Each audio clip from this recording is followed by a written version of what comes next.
What is going on, Summoners? We're back here today with another official Marvel Contest of Champions live stream. We have an absolutely packed month coming up for you in MCOC, and there's a lot to cover, including the launch of 7-Star Ascension. So, without further ado, let's not waste too much time here on this intro. It's time to get into it.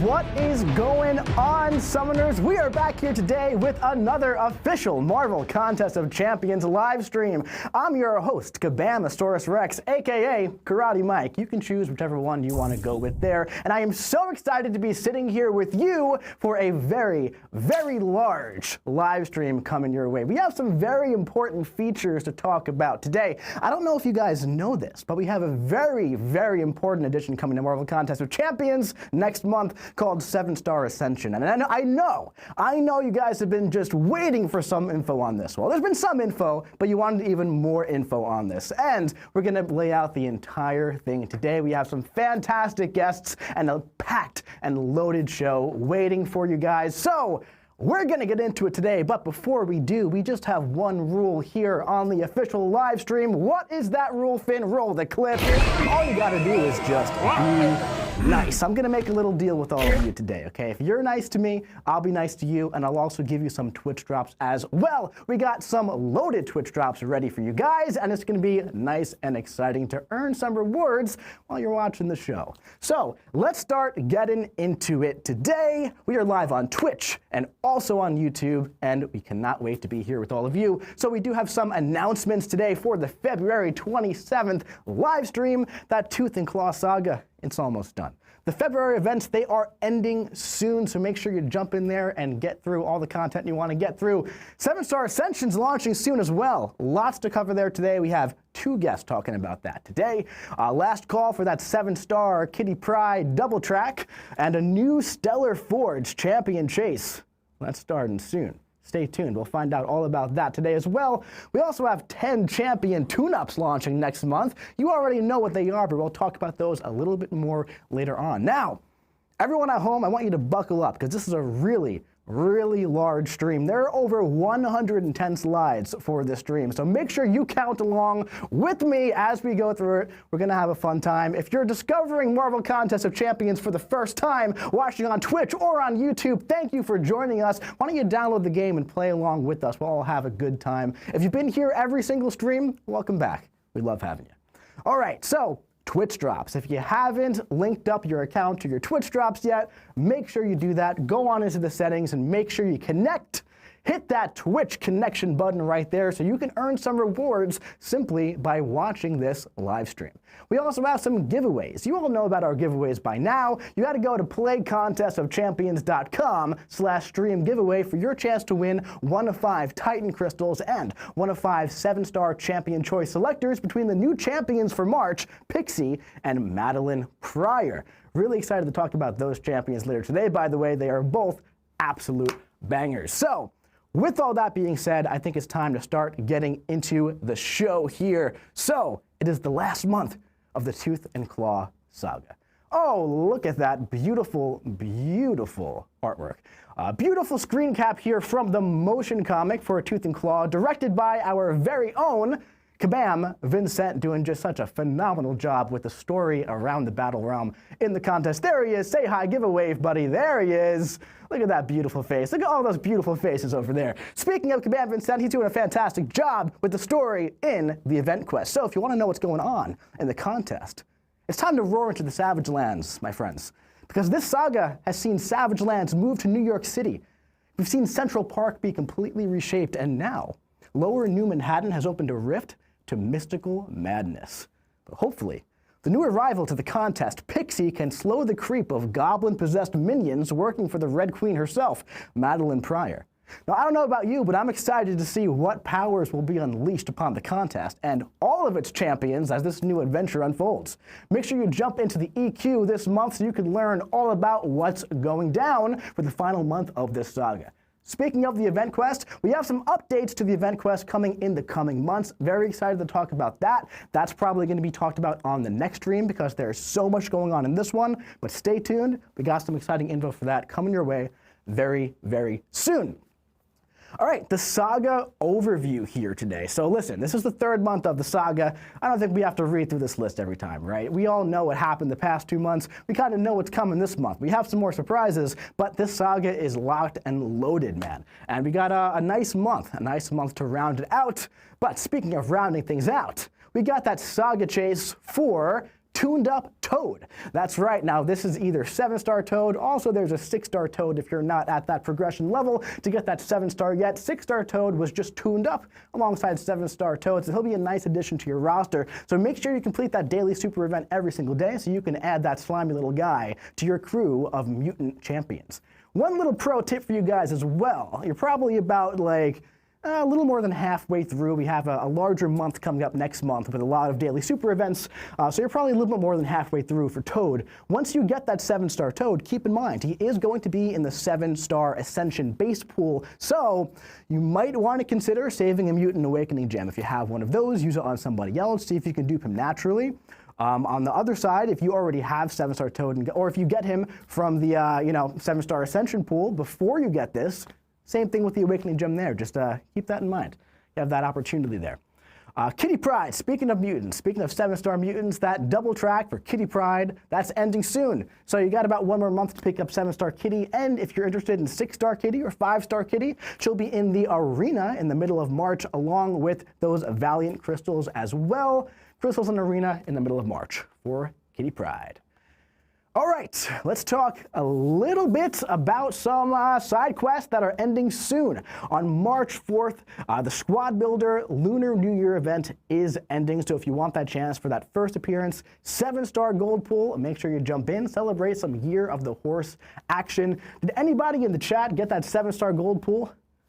I got a 7-star gold pool. I was pretty excited about it. Actually took him up to rank 3.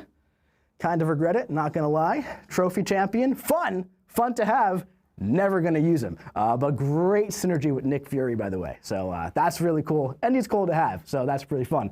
So yeah, I got a few more days left. That one, this one is still going on as well. The AQ Rampant Evolution, our new AQ format, is live now.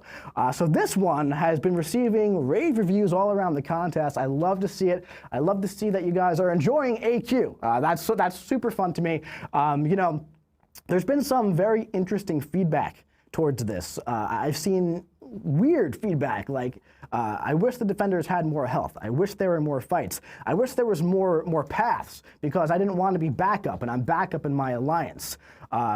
Great, refreshing feedback to see for AQ, so it's great to see you guys are enjoying this one. I spoke to the designer the other day. I said I think he did a fantastic job. People are loving it. He was working really, really hard on this for a very long time, so super proud to see this go through the door, and I love seeing you guys enjoy this. It's been really, really fun to go through it. I went through with Gladiator, of course, and I used the unstoppable and unblockable buff duration increase, and he was unstoppable and unblockable the entire time. It was a lot of fun. So if you haven't done this yet and your alliance has this up right now and there's a couple paths left, jump in, try it out. This will, of course, be coming back. I'm really excited to see how we can iterate on this new AQ event in the future. I think there's a lot of potential here for a lot of stuff we can do. So that's really exciting. Speaking of AQ events, we also have another Alliance Coliseum coming in March. Now, I do know that the previous one with Arcade was a little bit more on the difficult side. We definitely saw that feedback, so no worries there. This one should definitely not be on that same difficulty with Miss Kate Bishop here being the boss. So this one is going to go live on March 16th, lasting until March 19th. Now we're trying something a little bit different here, where the first 2 or 3 Alliance Coliseums, we did not let you know the champion tags ahead of time, right? We're going to try outlining these ahead of time and see what that does when it comes to any podium friction, right? Because, hey, let's say I used Zemo on day 1, right? He has only 1 tag, and I have a pretty darn good score. But then on day 2, he's got 2 tags. That doesn't feel super good, right? I would have wanted to use him on day 2. So we're going to see if we can maybe ease some of that friction here. So let's see. So on day 1, What do we got here? Let's get that slide back up. We got Ex Magica, nice little throwback there. Small Champions and Offensive Burst. For day 2, Provocateur, Medium, and Offensive Damage over time. And then on day 3, Magic Thief, Genesis, and Offensive Raw Damage. One more thing as well with the Alliance Coliseum, we're also tossing some raid tickets in there for the Alliance milestones in March, because we did notice there was a little bit of a hole when we moved from AQ to Alliance Coliseum when it comes to those raid tickets. So this should all be back to how it was starting in March. For Solo Coliseum, by the way, the Solo Coliseum is continuing on for a few more days, by the way, so you have until March 4th to get in there and beat up the Destroyer, to beat up, who are the other ones? We had Void, we had Havoc, and we also had Crossbones, so you can get some pretty sweet rewards, man. The rewards in Solo Coliseum are absolutely insane. From top to bottom, there's 1.5 Tier 5 Alpha. There's Titan Nexus crystals up top. You got to get in there. Even if you aren't at a tippy top progression, there's going to be stuff in there that's going to help you progress your account. So push through the Coliseum. Keep playing it, keep trying it. It's going to be a fun time. Solo Coliseum is absolutely going to return for round 2 in April. It's going to take a little bit of a nap in March. We got a lot of stuff going on in March, all right? So a little bit of a break between round 1 and round 2, but no worries, it is absolutely coming back. One thing with the rewards for Coliseum, we've seen a lot of summoners get their first rank 5s around the community. I've really enjoyed seeing a lot of the fun rank 5s that people have used. I got to give a very special shout out to my favorite one that I've seen, Mr. Killstreak13 here, rocking that veteran title as well for absolutely committing to the bit harder than I've ever seen anyone commit in my entire life. He has a 7-star rank 5 trophy champion Thanos at rank 5. As a 7-star. He's also the leader of the Alliance, 30 Thrones to Thanos, rocking that double Thanos profile picture as well. I want to emphasize, by the way, this is old Thanos, not Deathless Thanos. So that is a really fun rank up. I'm seeing somebody in chat saying, rate my rank up, Werewolf by Night. I think that is a really cool rank 5, actually. It's a really, really cool one. Someone's saying I saw a 7-star gold pool rank 5. Yes. Yes, I also saw that one as well. That one was also very, very fun. But with all that being said, those are all the things that are ending very soon. All right, a lot of content last month. Guess what? There's even more content coming up this month. One of those being the Alliance War Encounter Showcase. We love these, right? This is coming back alongside the Saga Champion Showcase. Big important note here. This is starting on Thursday, March 5th. Not Wednesday, March 4th, like it normally would. So just keep that in mind if you log in to do it on Wednesday. It won't be there. It'll be there 24 hours later. So, of course, this one's going to be highlights of the previous saga, like always, the Founders War Saga. And huge shout out to Kabam Neuro, who puts these together. He was on our stream last month talking about Ascension stuff, and he does a fantastic job with these. The trigger volume stuff that we do with like the cubes and everything. Very, very fun in this quest. So jump in and try it out. If you haven't been doing these, for the Saga one, that's the trigger volumes from the Saga one. So anyway, with another Alliance War Encounter Showcase comes an update to rewards. So you'll notice that the Tier 7 Basic has increased, right? We have Titan Shards and Refined XP, we got some Sig Stones. Between Alliance War Encounter Showcase and both of the Saga Showcases, there's one full Tier 7 Basic in there, which is really nice, really, really nice. There's also 15% of Tier 5 Alpha fragments. That's about 9,000, give or take, a little bit more than that. That's pretty good. It's pretty good. It's not too bad. Not too bad at all. Speaking of that Saga Champion Showcase, this one's going to be focusing on Science and Mutant Paths, where you want to use Forbearance Champions. Go on in. We got those player beneficial nodes, those trigger volumes, lots of fun stuff in this quest. Jump in and try it out if you haven't. Really fun stuff. If you do both of those, you get a lot of rewards, man, including Class 6 Stones, 7-star Shards, Tier 7 Basic Fragments that go into that one full Catalyst, and 20 Empowered Grace Crystals. What could those be? I wonder if we're going to talk about those later on in the stream. We are. We absolutely are. All right. Talking about Saga content, we also have Tooth and Claw Incursions coming up. This is going live on March 11th, the following week. For this one, you're going to use Saga Champs to push through 15 zones. That might come as a huge surprise to all of you who wait for Saga incursions every Saga. But this one's focusing on skill and cosmic champions, and of course, new boss hacks are going to come in to kind of work better with the Saga champions. Older ones will be going out. Now, one big important announcement here regarding incursions is that with this run, actually a little bit before, regular incursions are not going to return. This is for a few reasons. First of all, we're going to be using that time to, instead of building the regular runs, making sure they're going, fixing them when they don't work properly if they happen to break, which happens with regular incursions quite a bit. Instead of using that time on regular incursions, we want to put more effort into special event formats like glitch incursions, the symbiote incursions, to kind of just make incursions feel like a special quest as opposed to just an always active thing, right? So we have a forum post going live, likely next week or so, outlining this change, how this is going to work with rewards, all that kind of stuff. Spoiler alert on the rewards, it's actually kind of beneficial, right, at the end of the day. So since we're going to be a lot more concentrated into the Saga incursion instead of having the regular ones running all the time, we're getting a nice little reward boost for the Saga incursion. So we have the old ones here next to the new ones here. And as you can see, there are some big improvements. First of all, the shards are doubled, 7-star and Titan shard. So you get a full 7-star for doing these 15 paths now. You also get 7,500 Titan shards. Your tier 7 basic fragments has been multiplied by 5. You're getting a lot more tier 4 alpha. You're now getting 47-star Saga Sig stones as opposed to 15 Sig crystals. And for a while, it's been 7-star 1 to 2 generic gems, right? Now, if you're a Valiant player, you can get a rank 3 gem here. That's a big, big improvement. So you're going to have a 1 to 2 Saga. You can get a 2 to 3 Saga as well. There's also going to be 30 empowered crystals for going through 15 zones. What are those? We're going to find out. We're going to find out. There's also class ascension tokens in there as well. So big, big, big reward boost, honestly, to Saga incursions. Really, really nice. Really, really nice stuff, honestly. So I'm really excited for these. These are always fun, and I'm pretty excited about what we want to do with incursions in the future as well. I feel like whenever we take incursions, do a fun little event with them, I feel like the team just really cooks up a nice meal with those. Glitch incursions was super fun. Symbiote incursions was an absolute blast. So putting more time and effort into those sort of events as opposed to the upkeep, of regular incursions, which are a bit outdated at this point, I think it's going to be beneficial for the mode as a whole in the future as we iterate on it.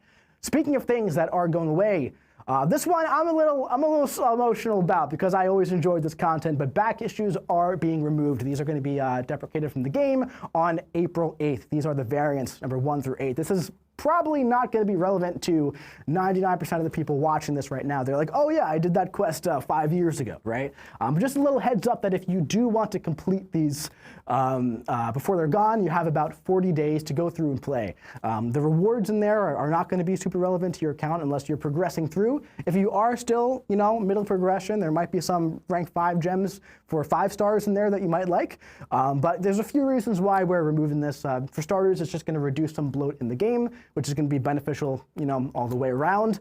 And also, they're just very outdated, right? And it's also going to just refocus certain resources and other aspects of the game. You wouldn't think that like certain resources have to go towards back issues, which haven't been touched for years, right?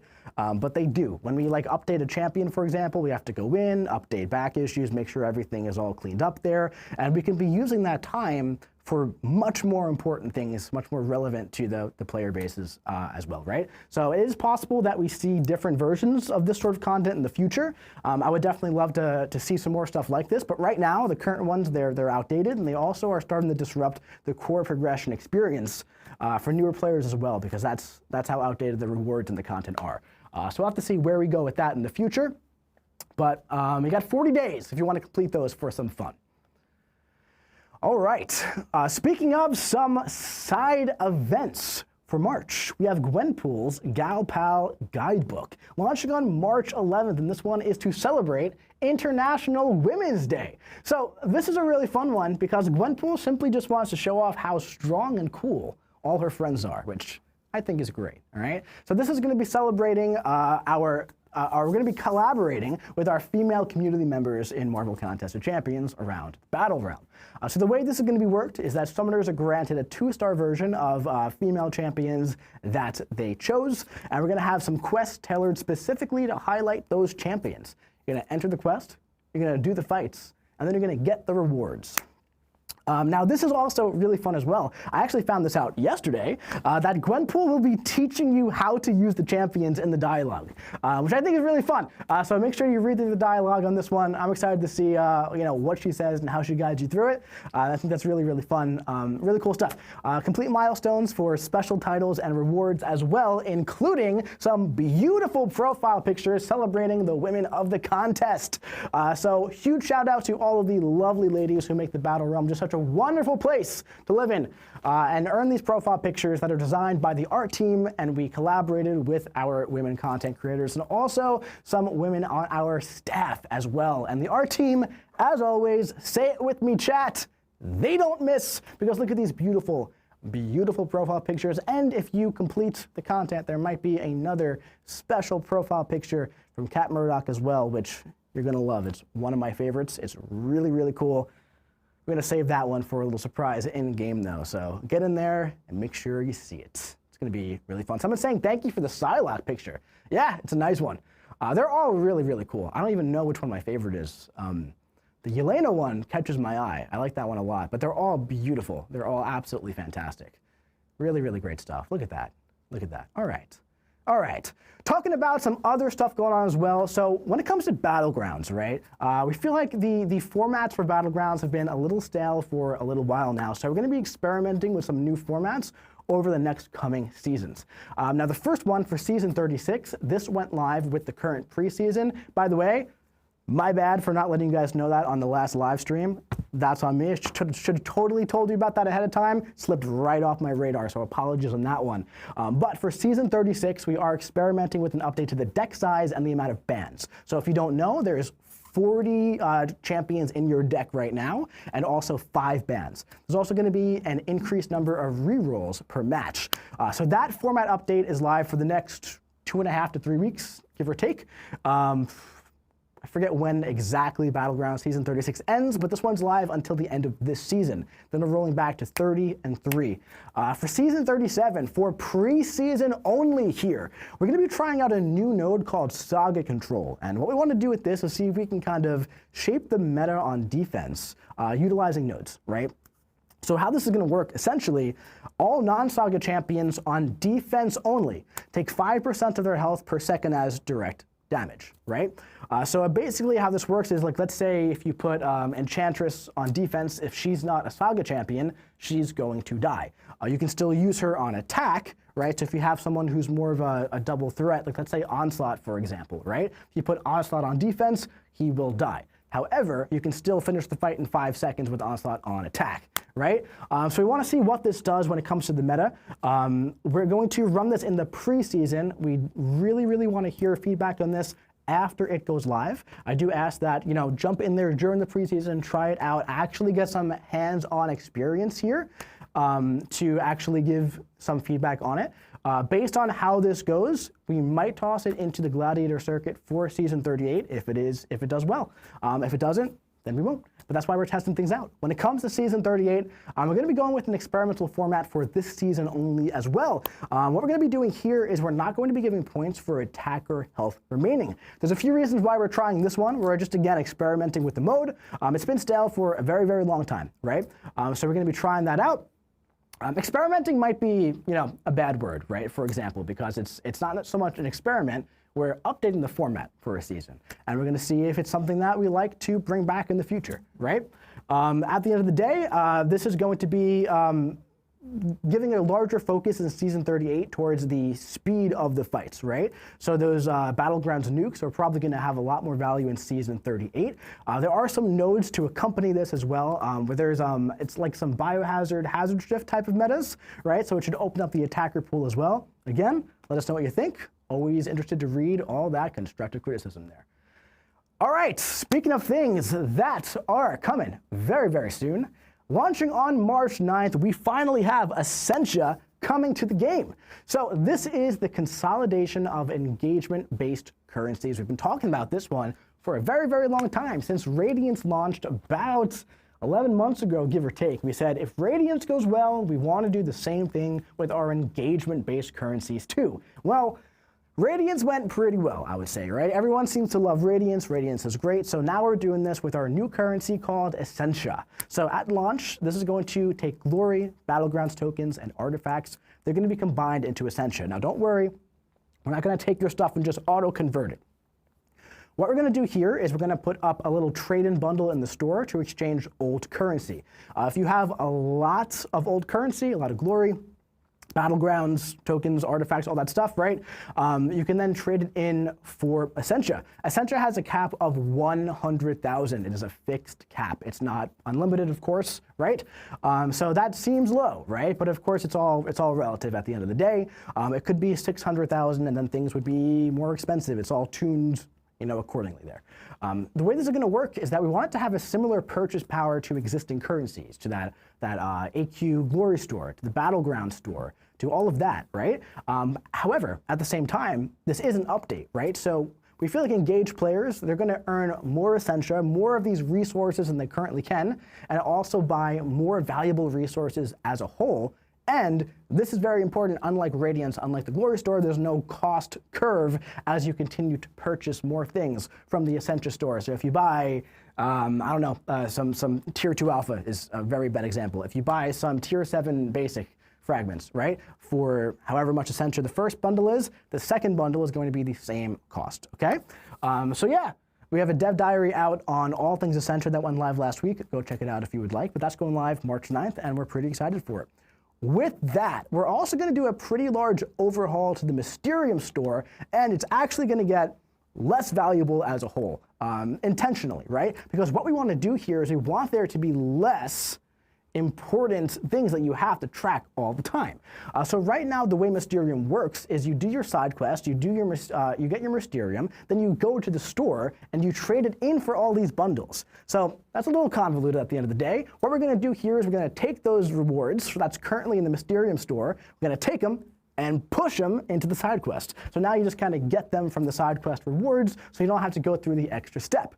At the same time, we're not going to just delete the store entirely in the currency, but we are going to use that as a home for legacy items for lower rarity champions. That way we can keep the Radiant store and the Essentia store more so geared towards premium relevant items. That's going to actually progress your account.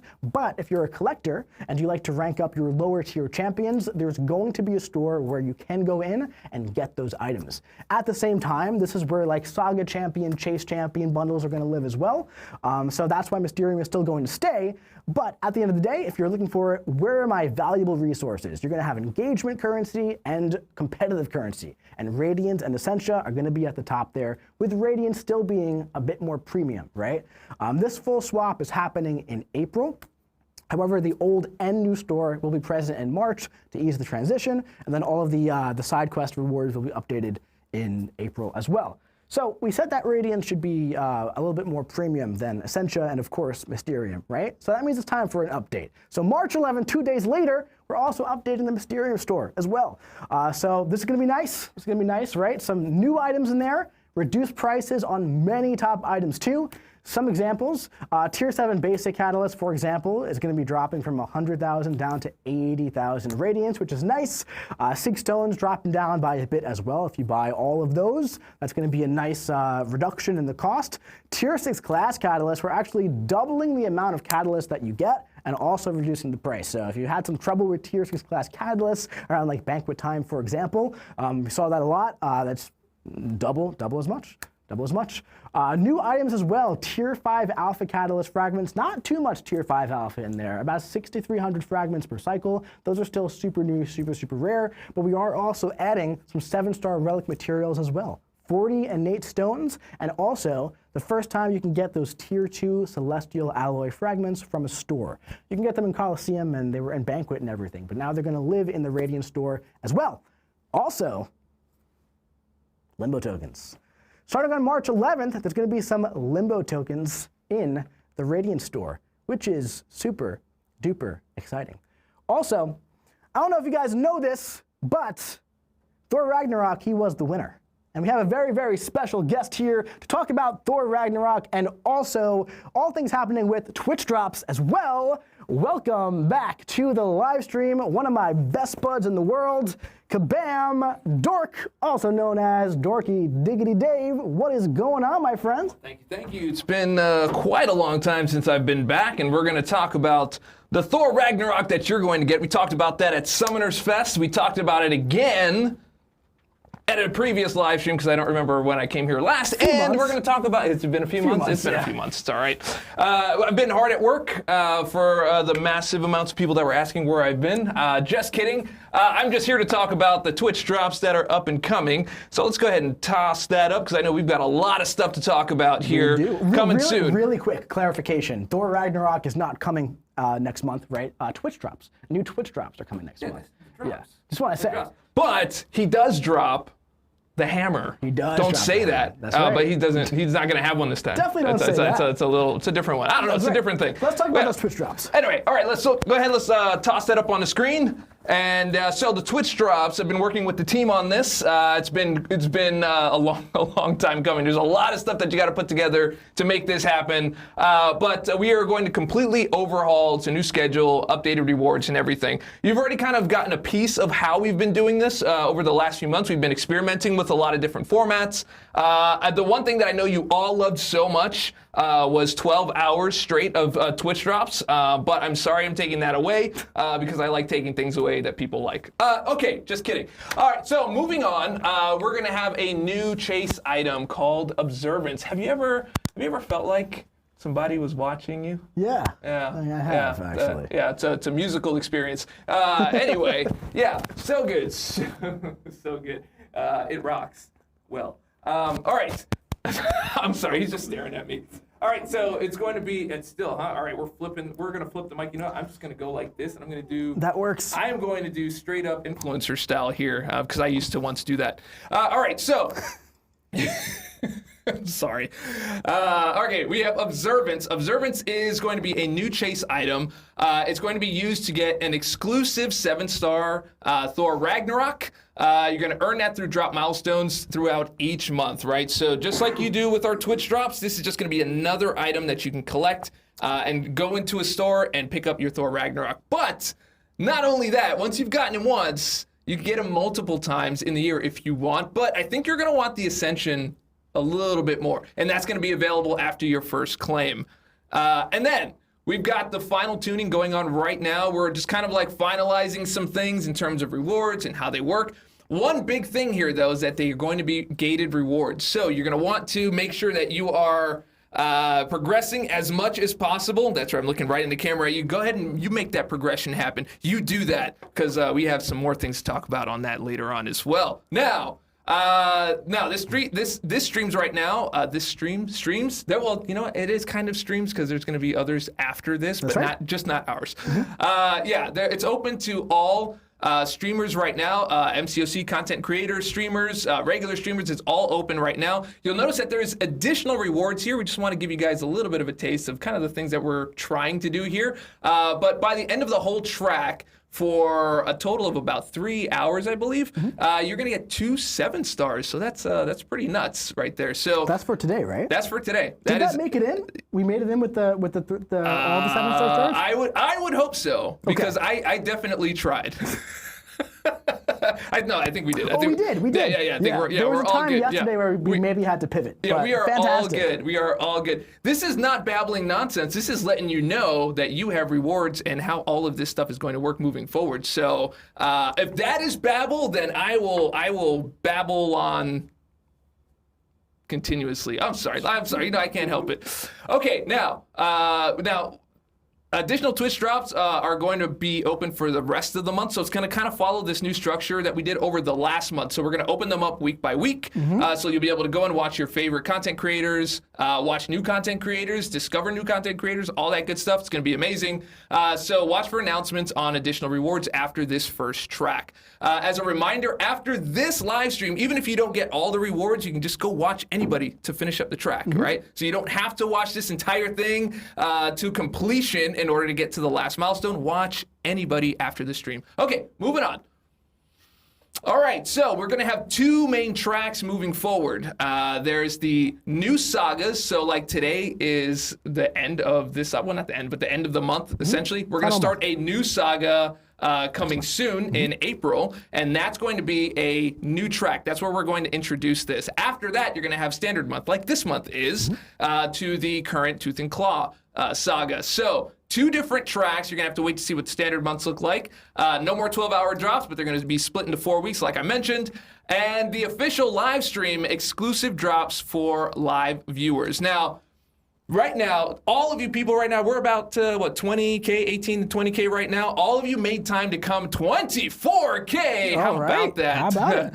It almost sounds like it should be a carrot in the air. Oh, my God. Somewhere. I'm sorry, I can't help it.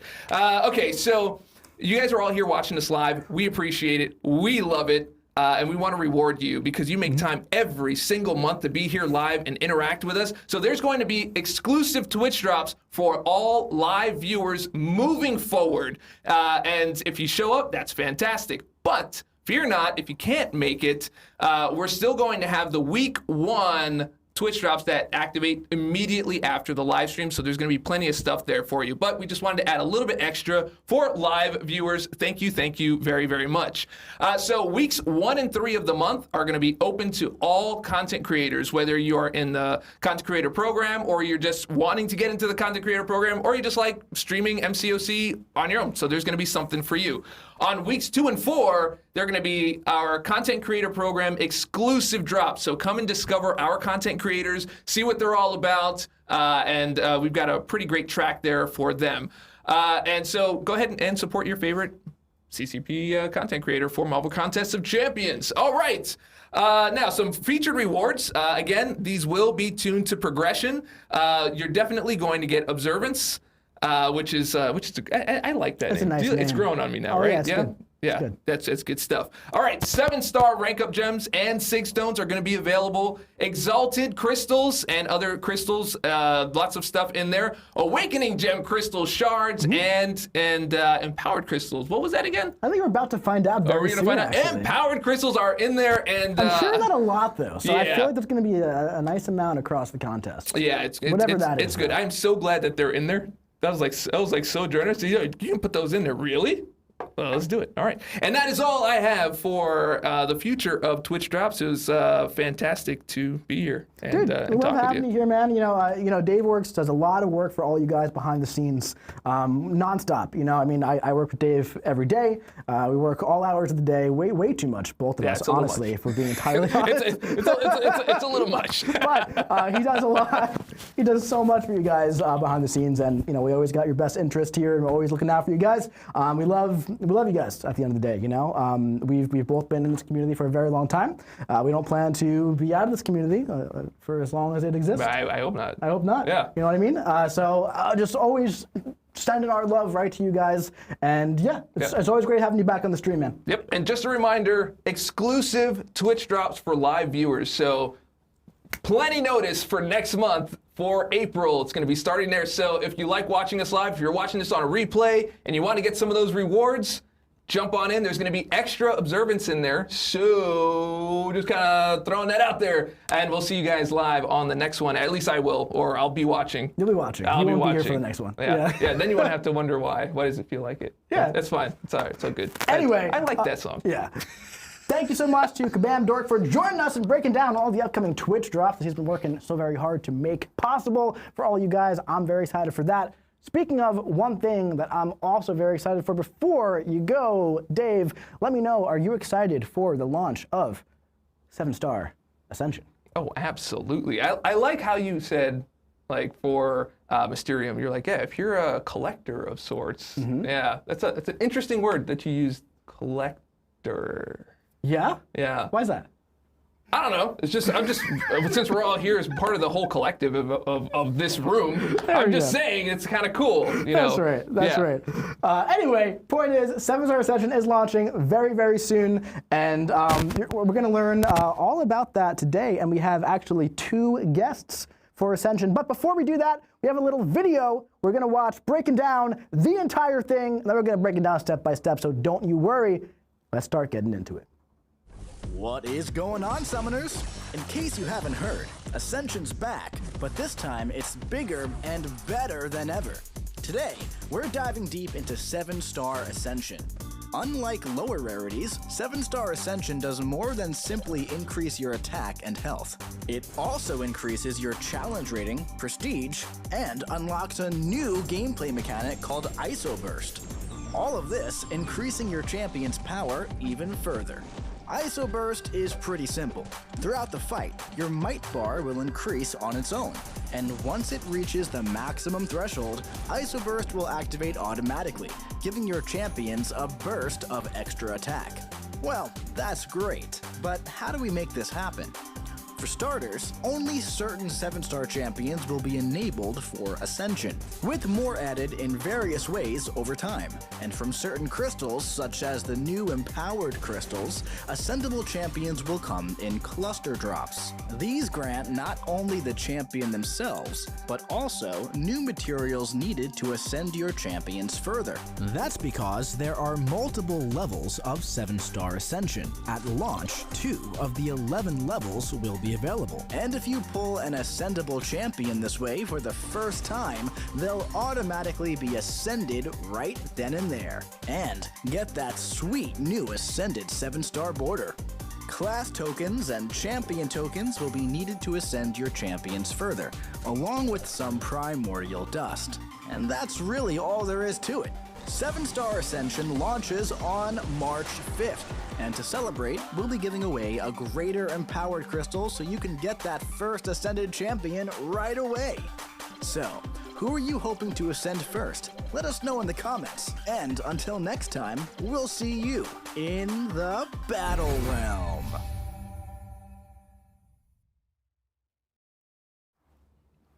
All right, so that was 7-Star Ascension launching on March 5th. Now, I know you guys have been begging for more info. You've been saying, give me more info. I want more info. We are going to give you so much info today. You're going to get so tired of getting info. You're going to say, I don't want any more info. Enough info on Ascension. We're going to break it all down today. Don't you worry. Now, listen, we revealed Ascension a while ago at Summoners Fest in November, and ultimately we didn't want to keep you in the dark until we were ready to let you know things. So we gave you information bit by bit as we confirmed things, as we locked things in, as we made our final design choices. So ultimately, when we give you information early, sometimes it's going to be a little fragmented, right? So the options were either save everything until today and have a massive info drop, or put things out bit by bit, right? So ultimately, I feel like we have a pretty good grasp of what Ascension is across the community, but now we're going to lock it all into place today so that we're all prepared for the launch. Now, I know this feature like the back of my hand at this point. I've been living in this feature for a very long time. However, there are people who know it better than me. So I brought in an expert today, my very good buddy who's been working super duper hard on this, a new face to the Marvel Contest of Champions stream. Welcome, Carson, aka Kabam Good Coffee. What is going on, my friend? Thank you for joining us on the official stream to talk about Ascension. Hello, I'm very happy to be here. Happy to share a whole bunch more information with everyone here. Fantastic, man. Now people have been starving for more info about, how to get Ascensions, the level up cost, where's it going to be, all this kind of stuff, right? But before we get into the meat and potatoes today, why don't you tell some of the people at home, who are you? What do you do? And what do you do with MCUC and all that kind of stuff? Absolutely. I do a lot of the rewards. A lot of the rewards you see, primarily I'm super excited because a lot of my work so far has been on this Ascension stuff that we're going to share today. But you'll know me from some other things. I did a lot of the Summoners Fest content, and then I just touch a lot of the other stuff throughout the game. But we've got a brilliant team here, so I can't take credit for all that work. We do a lot of stuff together. Fantastic, man. Yeah, great answer, by the way. I asked Carson that question yesterday in rehearsal, and his brain kind of short-circuited. He was like, I can talk about MCSC all day, but talking about myself, that's a little tougher. We're having some tech issues with the microphone, I believe. Let's change the camera angle, though, while we fix that. Anyway, before we get into all the meat and potatoes of Ascension today, let's have a little bit of a recap of what we know. Can we get the slide deck up right here, Finn? When we talk about that? Beautiful. So, 7-star Ascension, just a little bit of a recap here. So it's launching on March 5th, and it's the next level of progression. So the way it works is that essentially you can take those certain champions even further beyond their current power level. So there's 11 levels, and 2 are going to be live at launch. This increases attack, health, challenge rating, and also prestige, and unlocks a new gameplay mechanic too. All brand new champions released in standard fashion will be ascendable at launch, and as time goes on, champions will be ascendable in various different ways. We good on the tech issues, by the way? Wrapped up in the pocket. All right, so we're having some microphone issues here. Want to make sure you can hear everything Carson's saying. So just gonna iron that out real quick. We good there? We good now? We're good now. We're getting the thumbs up. We're doing it live, folks. That's what happens when we do it live. All good.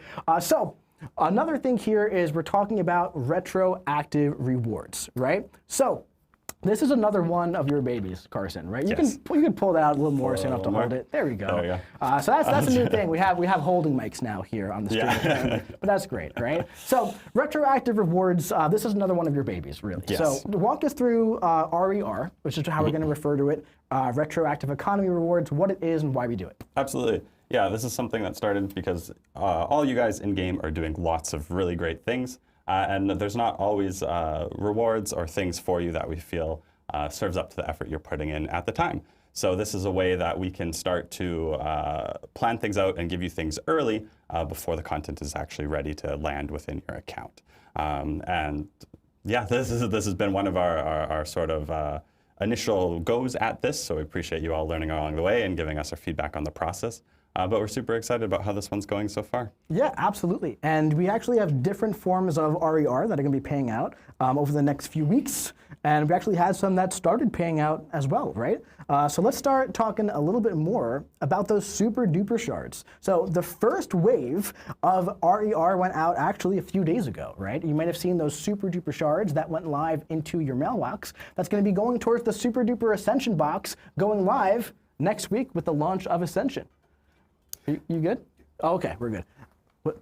Oh, okay. Oh, that's great. I love that, actually. That's fantastic. Okay, it's a really fun thing when we go back to Carson. Anyway, can we get the slide deck up, though? Slide deck up. Beautiful. So Super Duper Shards did start going out this week. Now, there are going to be more Super Duper Shards coming to your inbox. Now, the reason being is because starting with the launch of Ascension on March 5th, every 7-star that you dupe is going to give you Super Duper Shards in real time. So on top of just the Titan Shards you normally get, you're also going to be making your way towards this Super Duper box as well. Now, Carson, why did we do this? Yeah. So we wanted to reward you for, the content and the things you're already doing. And we know a lot of you players out there are getting into the game. You're getting lots of 7-star duplicates, and you don't always feel like you're being properly rewarded for that. So this is a way to expand upon that and to start to get some of that stuff into your account so that you can use it right away when Ascension Plus launches. Absolutely. So there's going to be one more package of Super Duper Shards going out. However, you do get extra Super Duper Shards for duping Maxig Titan Crystals. Right? For the time being, we're still going to have to send those retroactively as well, but we are looking to get that implemented into the game so that those just naturally give you more, Super Duper Shards as well, right? Going forward. Yeah. All right, so let's talk a bit about the Super Duper Ascension box. These are the champions that you're working towards with those Super Duper Shards. You have Immortal Abomination, we have Arcade, we have Corvus Glaive. Can we get the image up? Corvus Glaive, Danny Moonstar, Hitmonkey, and also Spiral. There are some really fun champions here that are going to do really well with Ascension, I think. So I'm pretty excited for that. So Carson, how many Super Duper Shards did you get? I have 15,000, which is a very interesting number, which we'll get into in a future slide, but some of you are already aware of that number and the importance of it. It's almost like you rigged it, man. Yeah. You got exactly 15,000. Just about. That's crazy. Yeah, I got about 80,000, actually, so I opened a decent amount. Far ahead of me. During Banquet, I will say. But I'm excited. I'm going to get about 5.5 of these, right? Yeah. So I'm really excited to open this. It's going to be a really, really fun time, but let's talk more about the specifics here. Let's talk about the Super Duper box. So this does go live alongside Ascension. Like we said, we want you to be able to jump in on day one and open these shards, right? And I already said in the video, I can't save the reveal that like, hey, there's going to be also a free crystal for you to get, a special Ascension. So you're going to have a few Ascensions like right away, especially if you have Super Duper Shards. But this goes live right away. It costs 15,000 shards, and it grants a cluster drop. More on that in just a bit. But you get 250 shards per 7-star dupe, and 500 total from Max Sig Titan crystal dupes. Now, actually, we just upped that number yesterday, right? So any additional shards that would have been there for the first wave are going to be attached to the second wave. So we wanted to make those Titan Max Sig dupes just a little bit more valuable, right? Absolutely, and this is part of the nature of the retroactive rewards that we're doing. We're trying to figure these things out ahead of time, get as many things locked in. But as we go and, as things change, we will, along the way, we'll figure out we can give you more, like in this case. So we're really excited to have been able to make that change and get that out to you guys as soon as we can. Absolutely. Now tell me a bit more about this box in particular. So it says here, we might do more in the future, but it'll be a new box and a new pool, and these shards will not transfer to a new box. Correct, yes. We wanted to be super clear with this box that these shards are for this box. You don't have to worry about saving them or spending them on anything else. There should be no reason not to spend on this box or spend your currency on this box. With a fixed pool as well too, so you don't have to worry about this pool growing or the champions within it changing or things going amiss on you and changing up your plans. You can comfortably take your super duper shards and put them towards these champions. Yeah, I think that's great. And like from speaking candidly, strictly as a player, I feel like sometimes we have so many choices in this game where it's like I open a Nexus Crystal and it's like, which champion do I choose? Yeah. Which champion should I rank? Which should I do? What should I do, right? It's kind of nice to like make progress towards a box like this and not have to make any consideration at all. And should I shade the shards for the rollover? Should I open it later? It's like, I got 15,000. There is a 100% benefit to open it and make some progress towards my account. For sure, and you can open it multiple times, and you'll consistently, slowly get through it. You'll get through it more and more, all the way up to level 2. And we have a little and beyond text there as well, which we'll get into in a little bit as well too. Sounds great. Let's move on along because we have some more RER and some more stuff with cluster drops, right? So cluster drops as a whole are meant to make your featured pulls more valuable. So pulling a featured champion from a featured Valiant Crystal will also grant a cluster drop, granting their Ascension 1 materials. Now these specifically are the champion themselves, which, by the way, if you pull an Ascended champion from a cluster drop or crystal they're in, you do get the champion. If you have them at Sig 40, they will now be at Sig 60. You also get one champion-specific token for them and one class Ascension token for them as well. Now, any ascendable champion that you pulled from a featured Valiant Crystal from or Paragon from Lizard onwards will be sent these materials through retroactive economy rewards, right? And those will be out in a few weeks after the feature goes live, right? So we can get the final tally and send them out and all that kind of stuff. But we also do have a little surprise as well, speaking of Lizard, right? The Lizard celebration is not just from the Valiant crystals, right? If you currently have a 7-star Lizard, everybody right now who has a 7-star Lizard will also be able to have a level 1 Ascended Lizard too. Because on top of any featured crystal, right? If you get Lizard from any source as a 7-star, since the reveal of Ascension, you're also granted 1 Science token and then 1 Lizard Ascension token per each Lizard pool. And the really cool part of this is that we're extending the Lizard Celebration bonus until March 12th. Yes, absolutely. We're, again, similar trend with some of the other stuff. We're trying to make sure we can get as much of this stuff to you as we can. We're super happy to be able to extend this into the next Titan Pool rollover. So that will be, hopefully, super fun for everyone here. And I know I'm excited as well, too. Yeah, I'm pretty excited. I'm really excited for that. I really am, because the next pool is really exciting. There's a lot of fun champions in there. Heimdall's going to be in there, by the way, who I really, really want Heimdall. So I also need to pull a few more Lizards, too. So I hope to kind of do some 2 birds with 1 stone there with the rollover. But that's really cool. This will be continued, though, through the retroactive rewards, so you won't see the token pulled directly with the Lizard champion, right? Which is an important note. That is a very important note, yes. Great note. Nice, man. That's good. So let's talk a little bit more about some cluster drops, okay? So this is what a cluster drop looks like, essentially, and you did see this in the video, right? But let's break it down a bit. So as you can see here, we pulled and ascended Adam Warlock, okay? So now Adam Warlock dropped as a cluster drop here alongside 1 Cosmic class token and 1 Adam Warlock champion token, right? Now those are used to level up your Ascension because just like ranking a champion, each Ascension rank, I didn't change that rank to a level. Each Ascension level has a unique cost, okay? So similar to ranking champions, each one has a unique formula. These are made from items in cluster drops, along with different tiers of primordial dust. Now Carson, I'm so curious here. Can you walk us through how many tokens I need? Like, what's the formula for all of this? Like, talk to me about the Ascension level up cost. Absolutely. So for Ascension level 1, we've got one champion-specific token and one class-specific token. And this is really so we can continue, and as you've seen in some of sort of the other content we've talked about so far with this, we can include the champion with the initial Ascension 1 materials very easily. This will be great for anyone in Paragon or anyone sort of just starting to get into the 7-star sort of ecosystem we have, because this will make sure that when you're getting Ascension, you're a good portion of the time also getting the champion. And if you're further along, you'll also be getting that duplicate, of course, and Awakening with your Ascension level 1, just meaning you get a lot on that first Ascension 1 acquisition. What about level 2? Level 2, we expand a little bit beyond just the 1-in-1. We're starting to bring in dust that many of you probably currently already have, Tier 2 Primordial Dust. We'll be expanding the inventory cap for that as well too, so you'll be able to collect more and more. And then the the class tokens, they increase from 1 to 10, which is a significant increase. But while you're looking at getting all your champions to Ascension level 1, there'll be other ways to collect those tokens so that you can be prepared when Ascension level 2 is ready for you. Fantastic. So what I'm seeing here is that it takes one of each token to get from just to get that level 1 Ascension. And then I need 2 champion tokens to get to level 2. But I need 10 class tokens. But as you said, there might be some other ways to get those class tokens, right? So talk to us a little bit about that.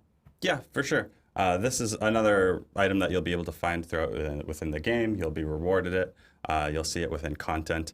And then you'll continue as well to get one of these with those cluster drop pulls that we mentioned that will help you along the way as well too. Yeah, fantastic. So we talked about a bit in the incursion rewards. I believe there are 20 of these, something like around that number, right? There's a decent amount of these in the Saga incursions that are going live next month. So you're going to start earning these right away, and these aren't meant to be super difficult to get, correct? Right. So these are meant to just be a way to interact with the ecosystem for Ascension and all of that kind of fun stuff. Speaking of that rank, that level 1, right? And again, I didn't change the rank to level there either. There's a lot of slides here, guys, all right? A lot to go through. Anyway, there's Auto Ascension level 1 as well. So cluster drops are meant to just make Ascension easy. So when pulling an ascendable champion from a cluster drop for the very first time, before they're ever ascended, they are automatically taken to Ascension 1, and the class token and the champion token are consumed right then and there, so you don't have to do another manual step. Now, if there are pieces of content that award, Ascension tokens and all the stuff, you have to do a manual rank up at that point. But the goal here is that if you get a champion from a cluster drop that's not ascended, they're now ascended for you. Yes, which is hopefully super exciting. Yeah. Yeah. You'll see it ascended right away. If it's a new champion to your roster, you'll get that auto ascension with the new champion. And if it's a duplicate, it will work as well too in that case. As well. Yeah. Fantastic. So it's ultimately relatively simple here. It's pull the champion, have them ascended. Yep. Pull the champion more, take them to level 2. That's really all it boils down to at the end of the day, exactly. Right? So let's talk a little bit about the Ascension base pool. So we had Kabam Neuro on the stream. That's 2 mentions of Kabam Neuro today on this stream. Hey, buddy, I hope you're watching right now. So he does great work, by the way. So it's great to have him on the stream and put his face to his work. But the base pool is launching with 5 per class, okay? Now, the launch pool was carefully designed to interact with one another as a group of 30 champions for the feature's launch. Now, as you know all 30 at this point. You'll see that there's many different RPG mechanics that are present amongst the champions, and about 1/3 of the pool is getting tuned up at launch. These champions will be available via new crystal sources like those empowered crystals and other cluster drops as well. And if you want more details on what went into the creation of those pools in their entirety, check out our class reveal post from the past few weeks. There's lots and lots of info on all of that stuff. But here we have a full picture of the launch pool. Let's take a full screenshot here of this, Finn, if we can. Just look at that. Now, obviously, like I said, a third of the pool is getting tuned up, and these tune-ups are feeling really, really, really nice for a lot of these champions, honestly. Some of them are getting a really nice value boost, in my opinion, and a lot of them are just very strong as they are. Like Mojo right now, for example, is an absolute monster at the moment for Alliance War.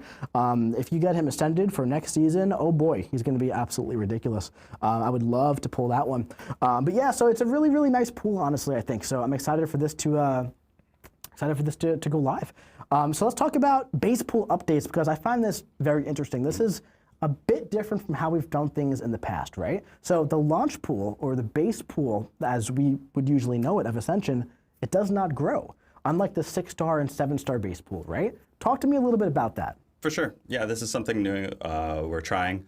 And it's going to be a trend with Ascension as well, too. We're trying to try some new things here and there and see what works. But we really wanted to have a fixed base pool for this this group of champions. Which that means is, as you know, you're working through this pool, whether you're getting it from a crystal, which we'll talk about, or wherever you're progressing through it, we're not going to be adding more champions to the pool. And what that is really to say is set the baseline that it's not going to be getting more difficult. When you're working your way through this pool, you're not gonna be focusing on a champion within it or hoping to get one within it, and then all of a sudden we make it a whole bunch more difficult by adding more champions for you.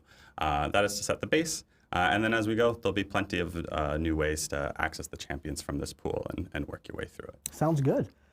Let's talk about some of these crystals now, all right? Because I've been waiting to talk about these empowered crystals. I am so excited. Talk about these.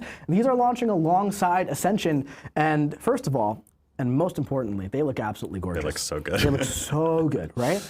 So let's talk about the empowered crystals, because they can drop 1 of 4 items, and the lowest reward they can drop is a 6-star. So 5 stars. Yep. Yeah, right? Sorry. I'm sorry. Listen, if you're a progressing player, 5 stars could be very useful for you. But if you're at the point where you're chasing 7-star Ascension, you don't want to be pulling 5 stars from Valiant crystals and stuff, right? So we decided just to make these crystals really good. Ultimately, that was kind of your goal here. You wanted to make the crystals good. And I think you did a good job here. Where the lowest you can get is a 6-star, and you can actually get 7-star shards outright. Then you can get those non-ascendable 7-star champions as well. So from the 7-star base pool, the normal base pool, and then there's also a low chance to get a base pool Ascension cluster drop here. Now, one thing to note is that these also will be using the Grandmaster's Grace system as well. So you'll always be working towards that that goal of getting that cluster drop there. So talk to me a bit about these empowered crystals. Yep. And how we're going to get them, where they are, all that kind of stuff. Absolutely. Yeah, there's 2 main ways you'll get these. One is through rewards within the game, so you'll have them just within a lot of your basic reward avenues. They will be earnable, and then you'll also be able to spend 200 units on them as well too, which is comparably a pretty solid amount, I'd say. And the real goal with these crystals is to make sure that as you're earning them, you always feel like you're moving forward. Mm-hmm. So whether that's from the content within them, or from the grace system as you're progressing towards the greater prize there, we always want to make sure that you just feel like you're going forward. Yeah, now these are cool, but what's even cooler is the greater empowered crystal, right? Mm-hmm. So this is going to be the premier Ascension crystal from the Ascension base pool. Now, greater empowered crystals will be found as rewards in content and likely used for offers in the future for big events and big sale days, of course, right? But these cannot be purchased with units, mm-hmm. and they also will not have crystal shards. So this is very interesting, right? So if you look at the premier 7-star crystal at like 7-star launch, we had the Titan crystal, right? And it took a very long time to earn Titan shards toward opening that first Titan crystal, right? Instead of having greater empowered crystal shards, what we have are empowered crystals, right? Talk to me about that dynamic a little bit. For sure. So yeah, when comparing it to some of our other crystals, like the Titan crystal or the 7-star hero crystal, as you collect shards, you are making that slow, steady progress to that crystal.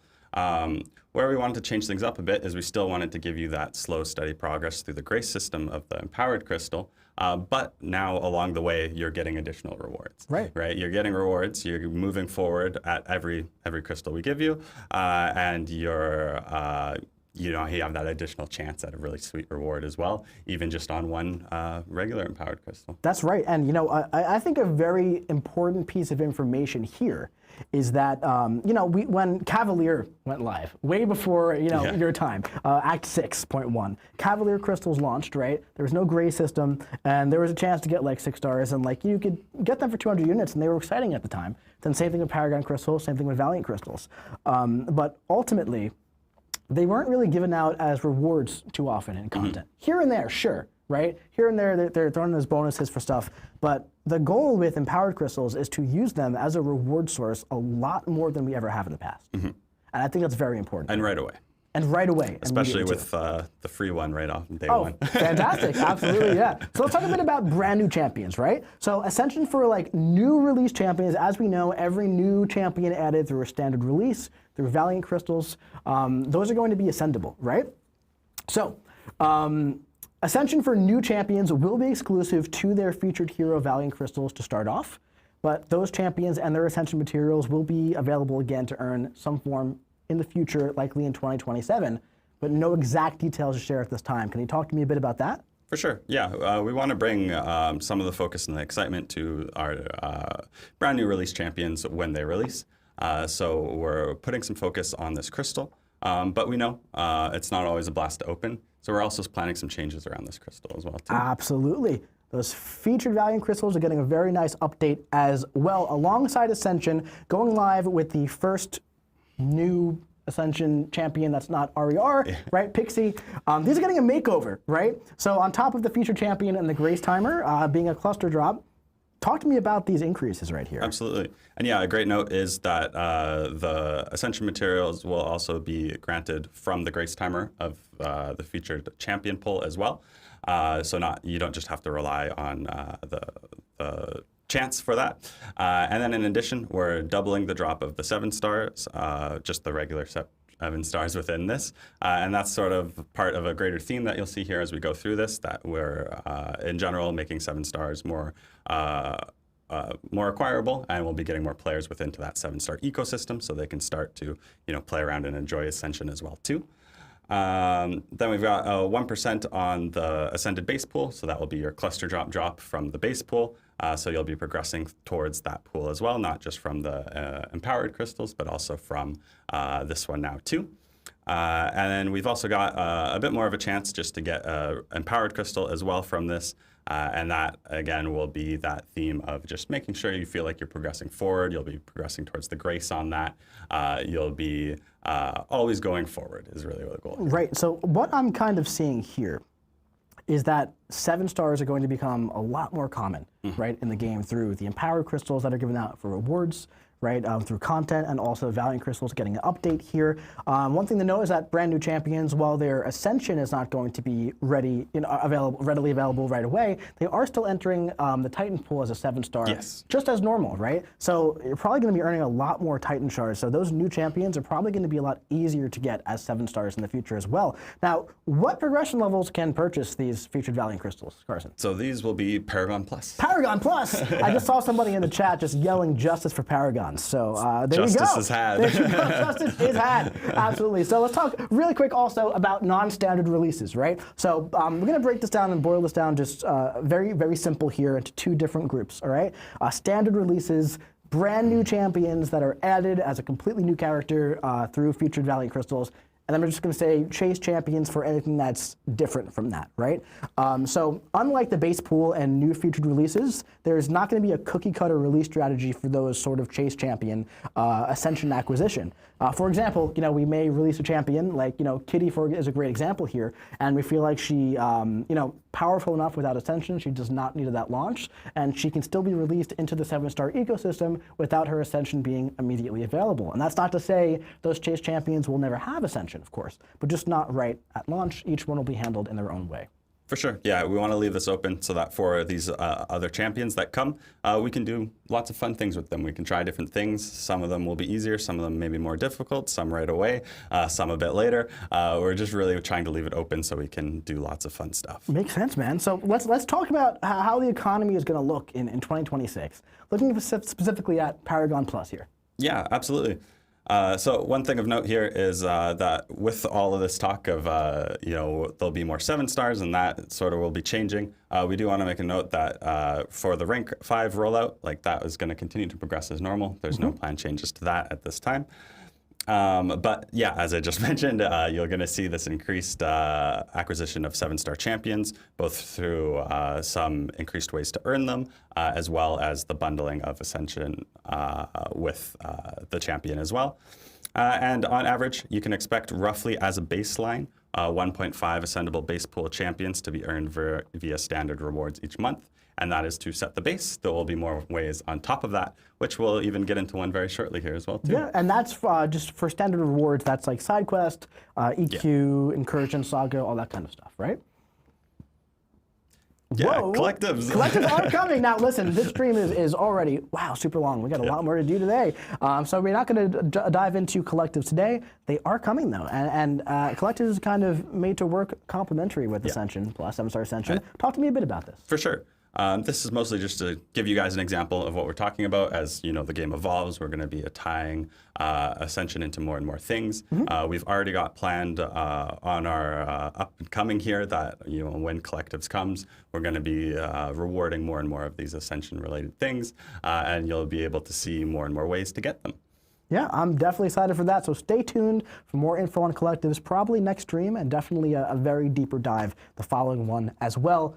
But Carson, let's look to the future here, man. There's still 9 more levels of Ascension to go. So that 7-star runway, it's definitely extended, right? So those 7-star champions, they're going to be valuable for a very, very long time. But up next, naturally, the Ascension cap will be raised from 2 to 4, and at that point, 1 and 2 will likely be easier to get, right?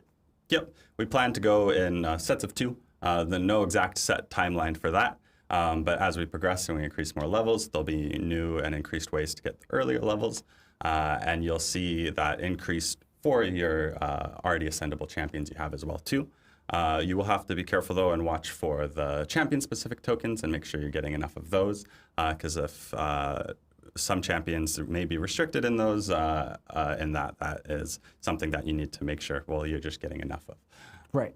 But ultimately what I'm seeing here is that if a champion is enabled for Ascension, they're not going to not be able to go to level 3 or level 4 when it's released, but you do need the champion tokens for that to do it right away, of course, right? So no finer details on the level 3 or 4 cost just yet, because we're working through it, man. We're working through it. We got all 1 and 2 ready to go. And also, the 2026 new featured hero champions will return to have their Ascension levels earned again in new ways. So man, that was just so much to do with the economy and systems of 7-star Ascension. Dude, thank you so much for breaking down all of that for us today. And guys, we got more 7-star Ascension news coming up. We have another guest later on in the stream to talk about the power level and what it's going to do to the meta as well. But Carson, thank you for breaking all of this down. We have some more stuff to talk about here, so Carson's going to stick around too, because there's some more stuff to comment on as well. But that is the base of acquisition for 7-star Ascension. But that's not the only thing coming, right? It's not the only thing coming to the game next month, right? Or not even next month, but like in the future, there's more to come. We know that Act 9 is concluding. Act 9.4 is coming in April, right? And we know that Karina has been corrupted by the Chronos Serpent herself, right? But not yet, because that's in April, and in March, we have a new set of Karina's challenges that are coming to the game before she gets corrupted, right? So we have a very special set of challenges that are going to be based on good versus evil. Now, these are exciting and these are fun, and I'm very excited to launch these into the game.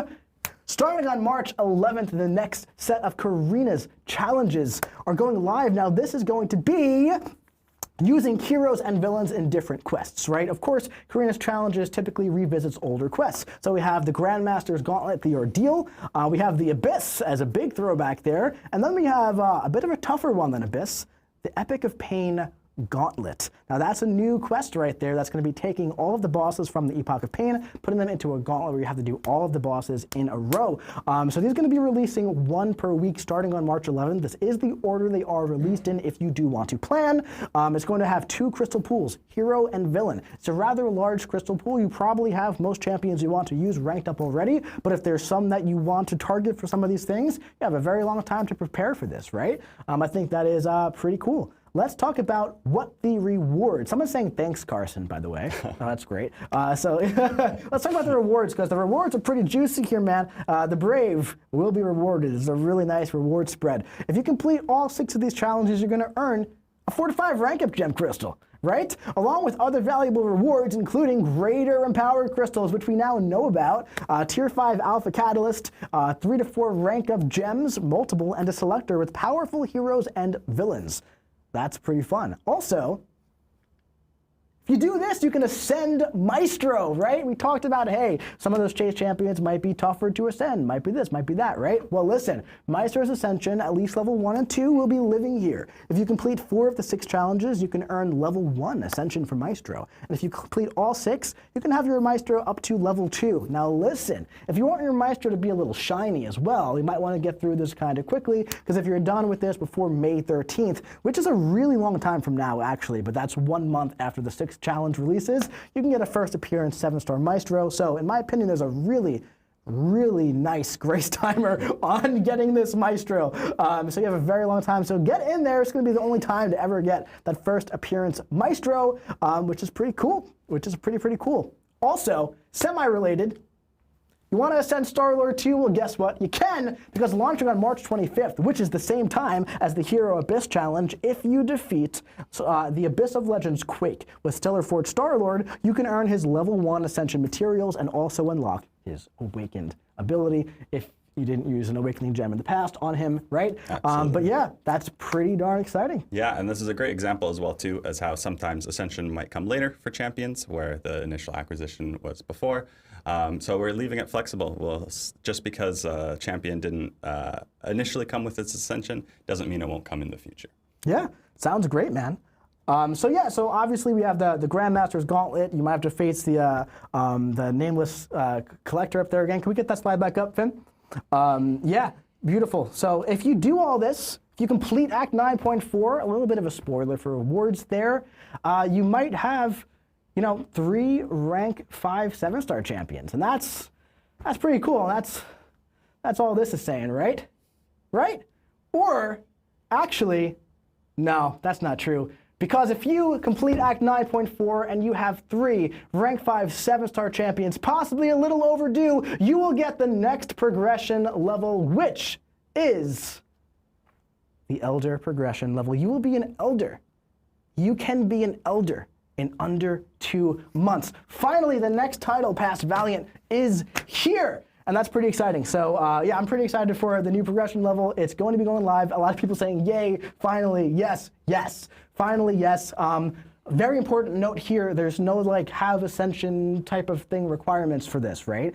So yes, there's going to be a new ecosystem in the game, and it's going to be a larger runway and everything. But we're basing all of this on what our typical runway was, right? So you complete your content, you get your rank 5s, and then you do the story content, and you'll be PRG 10. You will be Elder.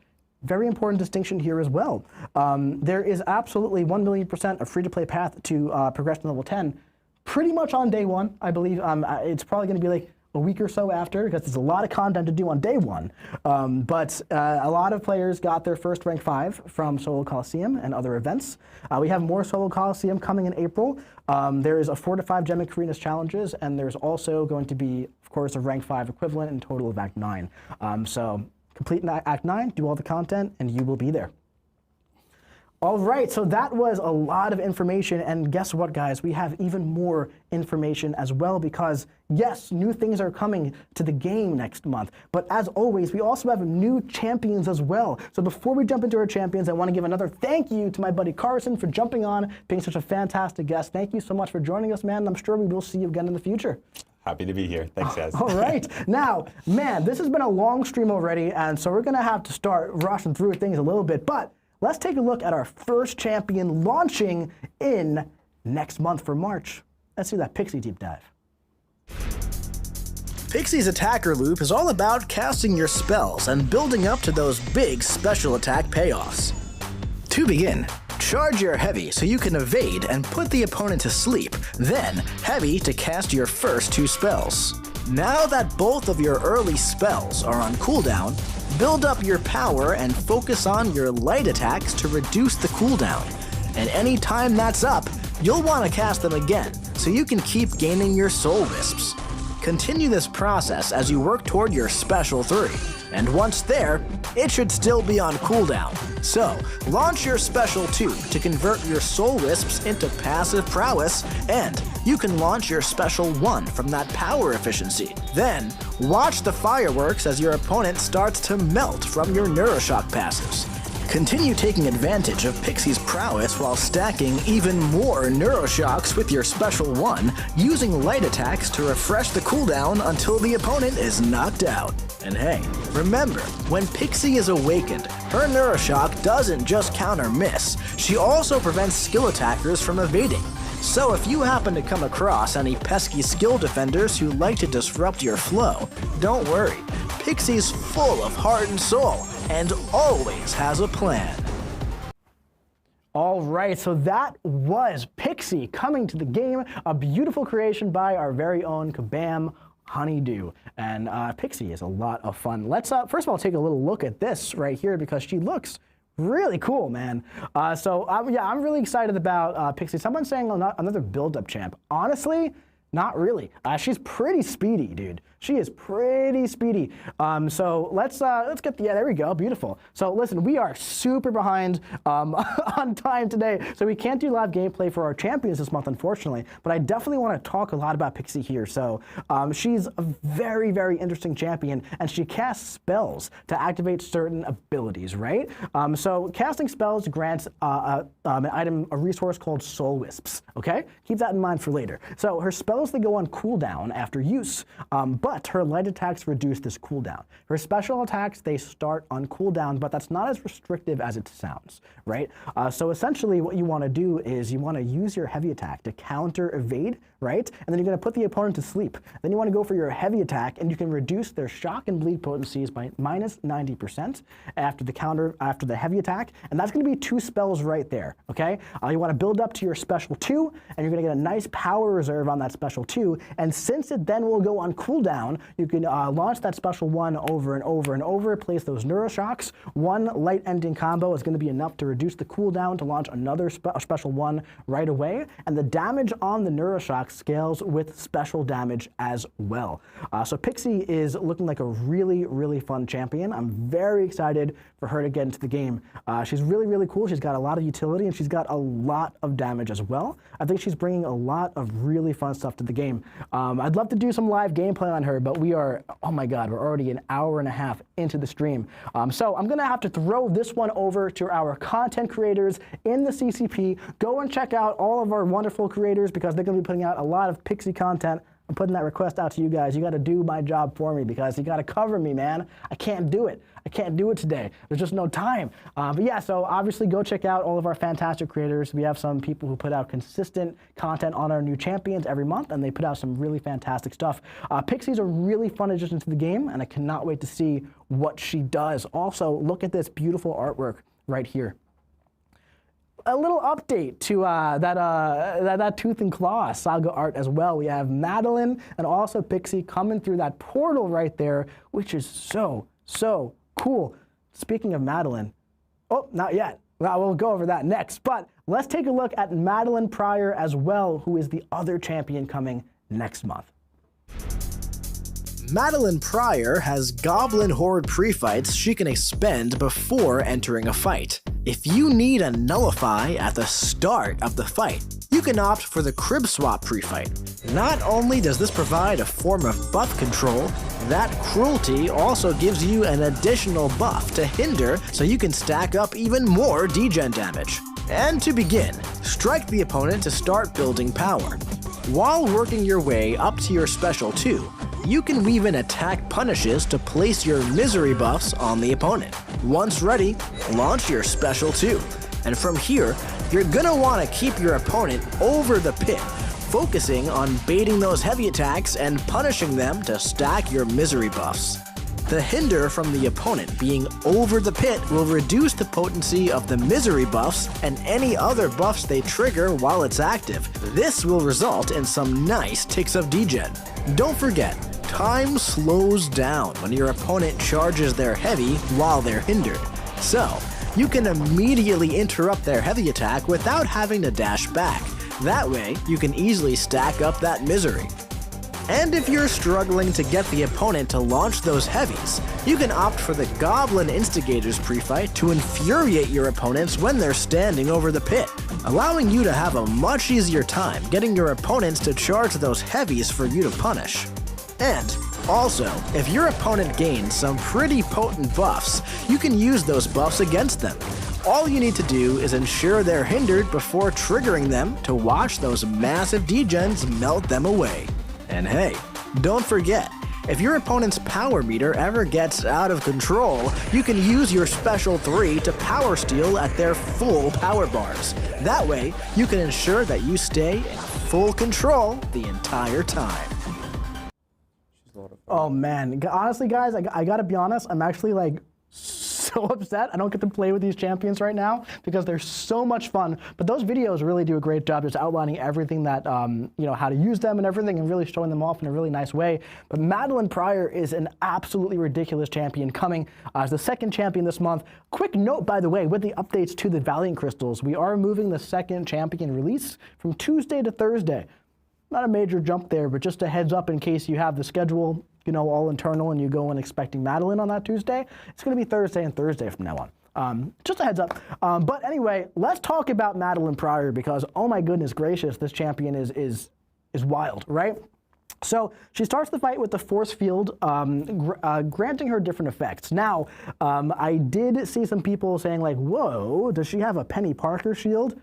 Close, but I feel like, you know, Jean Grey force field is a little bit of a stronger comparison, right? Now, she is also immune to bleed and rupture when active, and she places misery buffs on the opponent. She's a mystic champion who places some buffs. Now, her special 2 summons a pit of grasping, clawing goblin arms, right? And while the defender is in the pit, they're going to be inflicted with a hinder debuff when the opponent enters it. And when a buff with reduced potency activates on the defender, she inflicts a degen passive on them. That's where most of her damage is going to be coming from. Her special 3 is also incredibly powerful, as we saw in the video against Serpent there, right? It's going to steal 50% of full bars of power, which is kind of crazy. Also from her SIG ability, she's going to start each quest with a goblin horde just kind of following her around. And this is going to give her different pre-fights, right? One of them to get rid of a buff at the start of the fight, and another one to put an infuriate on the opponent when they are in the pit. Also, it's going to grant her an uncanny passive until her first special attack as well. So Madeline Pryor ultimately seems like she has a lot of complicated stuff going on. But in reality, she's relatively simple. You want to use that special 2, and then you want to use the special 1 to kind of like increase the potency of her force field and stuff. And you want to, very important here, utilize her inexorable to bait heavy attacks on the opponent. It will slow down time. That wasn't slow down in the deep dive. It will slow down time, and then you punish those heavy attacks, and you do a lot of damage. So that's going to be really, really nice. Now, speaking of, she has a hinder effect, right? So alongside the launch of Madeline Pryor, we're also going to be cleaning up the way certain effects occasionally used as buffs are built so they can actually interact with things like hinder, for example. So some of these relevant effects are confidence, glancing, the regeneration mechanic part of death immunity, as we saw, inexorable, when that's a buff one day, routes, untouchable, stuff like that.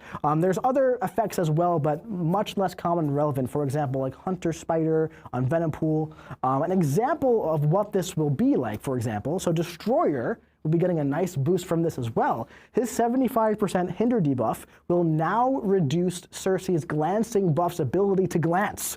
So his hinder debuff will now do what you expect it to do, which I think is great. And that will result in Cersei only having a 25% chance to glance attacks, right?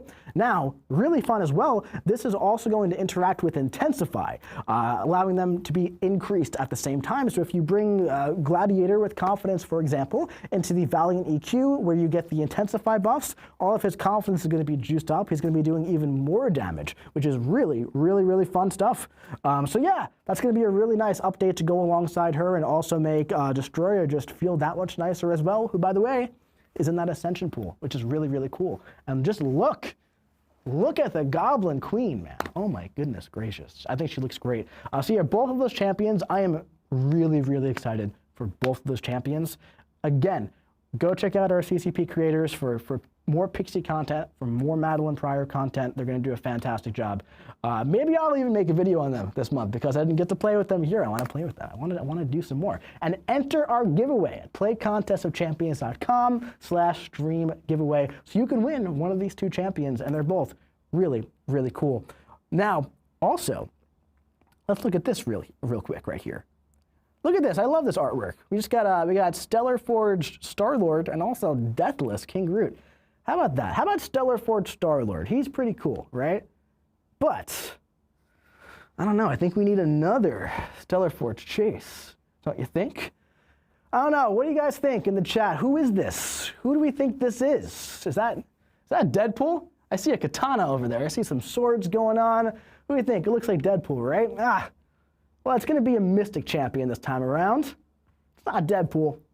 The next Stellar Forge Chase is going to be Blade as a Mystic champion starting on March 5th. Stellar Forge Blade is coming.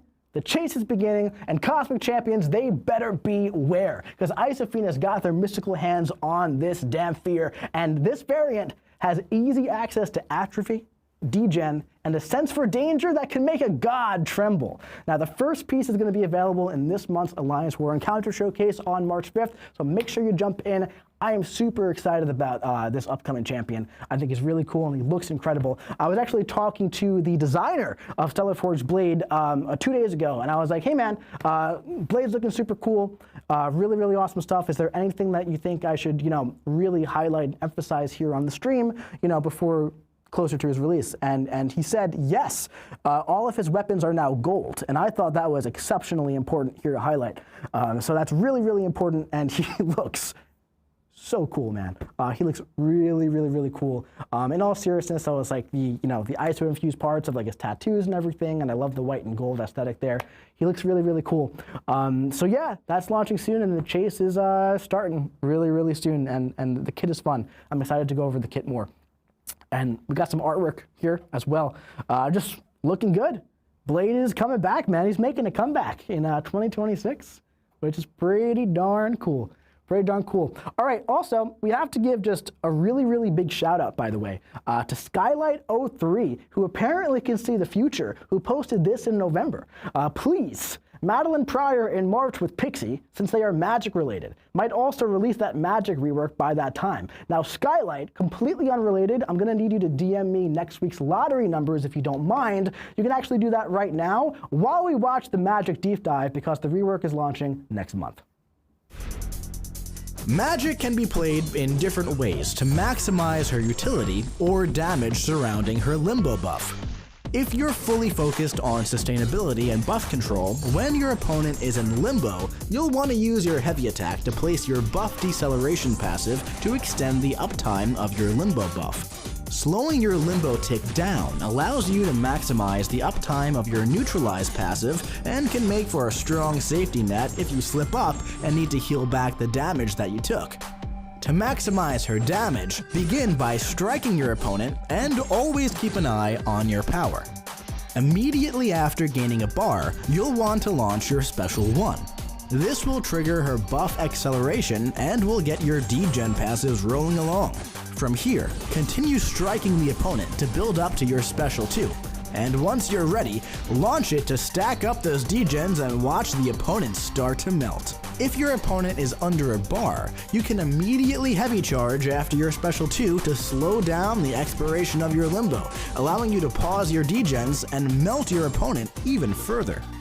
If the opponent isn't already knocked out, just repeat this process until they are. Now, keep in mind, Magic Special 3 is supercharged against buff-heavy opponents. If you're facing an opponent who gains a lot of buffs, you can just go for your Special 3 to nullify all their buffs and watch those degens send your opponent into limbo. Oh my god, I love the shot of her going into the portal and just like disappearing.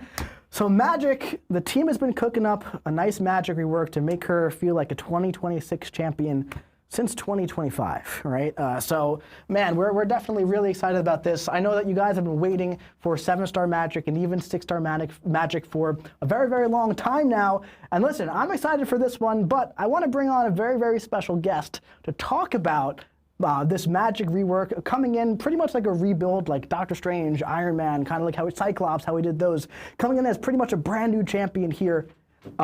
Welcome to the stream. Actually, I believe this is the first time on an official live stream with me. Very good friend of mine, Kabam, John. What is going on, my man? It's so great to have you on the stream. Yeah, thanks for having me on. Excited to talk about I was characters. thinking about it last night. I was like, I don't think I've ever had you on a stream since I took it over. No, and yeah. I don't know how that's possible, by the way. But yeah, no, for the few people at home who don't know who you are, right? Why don't you just let everyone know, what do you do for Marvel Contest of Champions? How long have you been here? All that fun stuff. Sure, yeah, I mean, I do most things. I started years ago now in 2017 in QA, and then slowly worked my way into being our first balance designer. And since then, I've been working on characters. There was a time where I worked on pretty much every character from like 2018 until like 2022. And then took over stuff like Alliance War and Battlegrounds, working on some exciting new stuff like Fortress Assault, and then also just started creating the balance team as well. And so been lucky enough to be here for a long time and get into design here at Kabam as well, and it's been a great time. Yeah, it absolutely has, man. And obviously, we love having you here.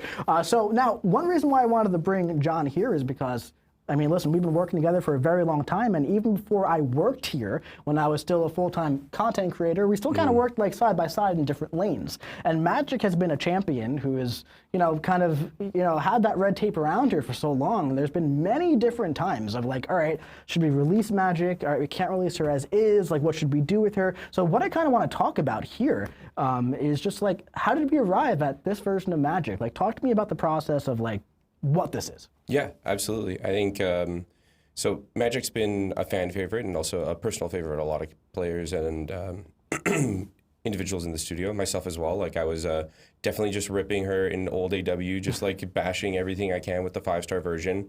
But similar to Quake, we had kind of acknowledged that she's very problematic in the game. And her previous kit was just something that would never really be able to be feasible for us to release.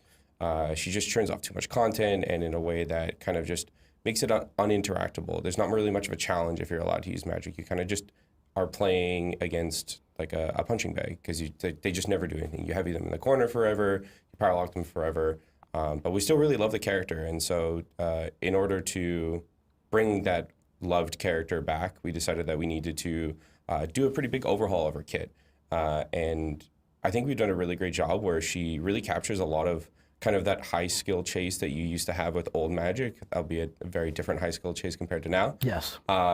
It's kind of just the only way we'd be able to bring a beloved character back without completely kind of destroying the difficulty curve in the contest and you know, stuff like Battlegrounds and Alliance War. She would just immediately start like running the show anywhere she could be used. And so this allows players to have the beloved character. We're also still being able to have them at higher power levels, I guess. Yeah, makes sense, man. And you know, you touched on the high skill component, right? Where back in the day, it was like an absolute flex if you can backdraft intercept with Magic and launch the special 2 on time and connect your combo, right? Yep. We say this a lot here that like the summoners in the game have gotten so much better over time, right? So the high skill component of Magic in 2026 is very different from, hey, can you do an intercept? There are so many things that she does now. If we can get the slide deck up, Finn, here, just to take a look at this, where she has some new mechanics here that we've never seen at all, where there's buff deceleration, buff acceleration. She can slow down the ticks of buffs. She can also speed it up by 400%. If she uses a heavy attack, right, she goes into her portals, she falters, she makes the opponent miss, and she stops their buffs. She kind of like slows down time there. And then she can speed it up with the special attacks, and then she can, you know, do dire degen like that. She still has Limbo, and now if you play her properly, you can expect Limbo to be active for pretty much most of the fight. If you utilize Mystic Dispersion in a way, right, where that Limbo, when it goes away, you get Mystic Dispersion. Also, she puts Fury buffs on the opponent that she nullifies. Her special 3 is absolutely insane. But yeah, it's I feel like there's a lot of stuff she could do, and I'm really excited to see how players utilize this new version of Magic. Yeah, like you said, super high skill. I mean, yeah, like the backdraft to intercept back in the day being like a huge skill thing, even like, oh, hey, it's in Iron Man Infinity War. Like, how do I deal with this guy? I'm going to have to learn how to punish his heavy with my own heavy, an impossible feat. And so Magic was one of those skill expressive characters back in the day. And I think the new version is so much fun because of how much control you have over it. Like a really high skill Magic player can make the opponent's buffs as long as they have a duration really just not a problem. But at the same time, if you don't know what you're doing, you could actually go the opposite way, and then those buffs that, you know, somebody like, you know, Darkhawk has what, a 4-second regen, and you could accidentally just make that way longer because you're not playing the character properly, and it could be detrimental. But sometimes you could also make a buff that you don't want on the, or the opponent doesn't want on them, extend much longer as well. And there's just so much control and so much skill expression in the kit that it feels really, really good. Yeah, I think she's going to be very powerful, and I'm very excited to see what she does. But yeah, Magic she's being reworked, you know, starting next month. But I think that what everyone wants to know, what people have been begging to know, how do I get her? Like, when can I start to acquire 7-star Magic? We've been talking about it for so long. Can you just give her to us already? All right, fine. You want to know? You want to know how to get Magic? Well, as we said, that Radiant Store update is going live March 11th, right? So the chase for 7-star Magic officially begins in under 2 weeks. She's going to cost 20 Limbo tokens, okay, for 7-star Magic. And as we said, Radiance is going to be the premier way to acquire Magic, okay? Via Radiance, there will be 10 tokens in the store per cycle. A lot of people have been saying, oh, it's going to cost 1 million Radiance. It's going to cost 2 million Radiance. I'll never get Magic. Oh my God, oh my God. Radiance, it's going to cost 20,000 Radiance per piece. Now, of course, in the Radiance store, there is the cost curve, right? There is the cost curve. So if you buy all 10 and then all 10, right, it's going to be a little bit more than, you know, 20,000 per Radiance, of course. But that's not going to be the most optimal way to go about doing that, right? Because there's also a launch event featuring 3 free tokens. So let's talk a bit about that right there. So the Magic rework is going live in March alongside the Goblin Ascension Army event. So the way this essentially works is you're going to open Goblin's Army crystals to get goblins, and you earn those goblins, which are essentially points, by opening the crystals. More crystals equals more goblins. Now, these crystals can drop a varied amount of goblins, so there is a bit of an RNG factor to it, and there are a bunch of powered crystals at the top of the track for some Ascension stuff, and you will be earning 6-star Magic and Mystic rank-up gems in the track. Once you get the 6-star version of Magic, we have another little tiny mini Karina's Challenge here as well. If you go into Act 6.4.6 and you take on the Grandmaster on the Angela path, right, and you defeat the Grandmaster with only 6-star Magic, you will get 3 Limbo tokens worth over 60,000 Radiance. And a lot of people are saying, we need money for this. No, you do not, I promise. Now, there will be some Limbo tokens available for offers as well, but not many. Honestly, the best way to acquire Magic is going to be through those Limbo tokens for Radiance. I hit the wrong button there. Also, on top of that, once you acquire Magic, another little surprise here is that there's also going to be Limbo rank-up gems in the Radiant store in March. So these rank-up materials are going to work for all dimensional beings.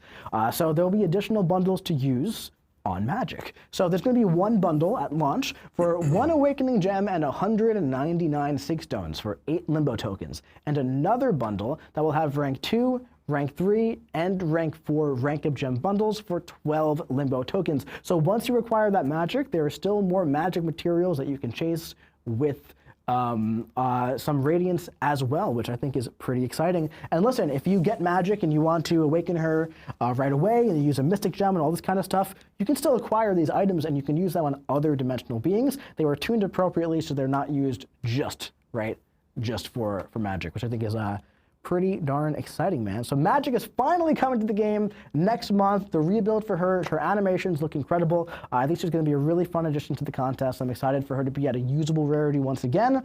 And for everyone who's been saving their Radiance and waiting for Magic, the time is finally coming. That's going to start happening. But listen. It's not the only reason why I brought John onto the stream today, because listen, we got some more stuff to talk about. with Ascension. Isn't that right, John, right? Absolutely. So 7-star Ascension, you've been, had your hand working on this as well, and it's a huge feature. We talked about acquisition. We talked about the economy of this, right? But what we haven't talked about today is the power level of these 7-star Ascended champions. So we're going to talk a little bit about that today and preview some of it as well. As we know, there's a new gameplay mechanic, right? But not even just on that, but just talk to me a bit about the design intention of 7-star Ascension as a whole. Yeah, it's stuff we kind of talked about at Summoners Fest, but we really wanted to ensure that the game's got a long life ahead of it. And we know that kind of increasing the chase, or at least the length of chase with characters is very, very important for that. But we also wanted to make sure that we respect the character's current roster. We don't want to have another roster reset like 6-star to 7-star. We know how painful that is for players, and so we want to still find a way to kind of have that long lifespan of the game and continue having players engage and chase more power. And so ultimately Ascension is what we landed on, where you still get to keep the same characters and a lot of the investment you've had in those characters since you started getting them and ranking them up. But there's now additional power you can chase them with Ascension. And as we see kind of up here, Iso Burst and Might, as we do with any kind of rarity update or adjacent to a rarity update, we add gameplay effects. So with the 5 stars, we did the SP3 minigame. With 6 stars, we added Adrenaline. With 7 stars, we added Stat Focus. And so with 7-star Ascension, we'll be adding Iso Burst and Might. Yeah, we're pretty excited about how all this worked out. And I think that it's something that we've seen so far that players resonate with a lot more than if we had done a rarity update. And I think it's something that I'm excited for as well. I fully agree. And speaking again, candidly, just from a player, it's like, the hard reset, it can be exciting, right? Because all of a sudden it's like, hey, I mean, listen, let's be real here. Opening crystals and getting new stuff is probably one of the most fun parts of the game. Like, you get that crystal, that champion you're chasing, and it's such an incredible feeling to see them pop out for the first time, And while that's fun, at the same time, it's not always fun to just have that hard reset and just like, all right, I got to kind of start over here. Yeah. Where at this point, the goal is really just to not deprecate your roster at all. We want to build on it and enhance it while also keeping the rest of your current 7 stars extremely valuable for the foreseeable future here, right? Now, Might and Iso Burst is one way we're adding more value to the Ascension here. And one thing we haven't really talked about are the specifics of how it works. We know it gives extra attack, and that's great. But let's break down the specifics here. So at launch, the Might bar, it's going to be filling up on its own over about 50 seconds, give or take, right? Now, once it's activated, Iso Burst is paused while attacking. So if you launch that special 2, that long special 2, and it's just about to expire, well, guess what? You still get your Iso Burst, right? And then once it expires, it actually comes back quicker. So for content like Coliseum or longer quests, right? If you're in a long Alliance War fight, the first one's going to take roughly a minute, give or take, right? A little bit less than that to come back, and then you're going to get your payoff, and then it's going to come back around much quicker, right? So it's going to be a lot, it's going to happen all the time. So talk to me about that a bit. It's very different because we've had a few different ideas and iterations of Iso Burst, where there was a time where there was a manual trigger, where it was only on specials, where all this kind of stuff. We ended on this for a few reasons, right? Let's talk about that. So the manual versions were great because they gave players a lot of control over it, and it helps you ensure that your character is getting the damage boost at the right time. But ultimately what we found is that it was a lot of added complexity for players, and some players would really resonate with that and some players wouldn't. So ultimately we landed with doing the automatic one. And so this just means that effectively it's always guaranteed increased damage for an Ascended 7-star, and during Iso Burst it's a bigger increase of damage for a window. If you stay aggressive and you go forward and constantly attack, that you can hold on to that damage boost for longer. And so, honestly, it's just been, we really felt like we needed to give a gameplay mechanic, and we wanted to give something a little bit more interesting and fun, but not too complicated.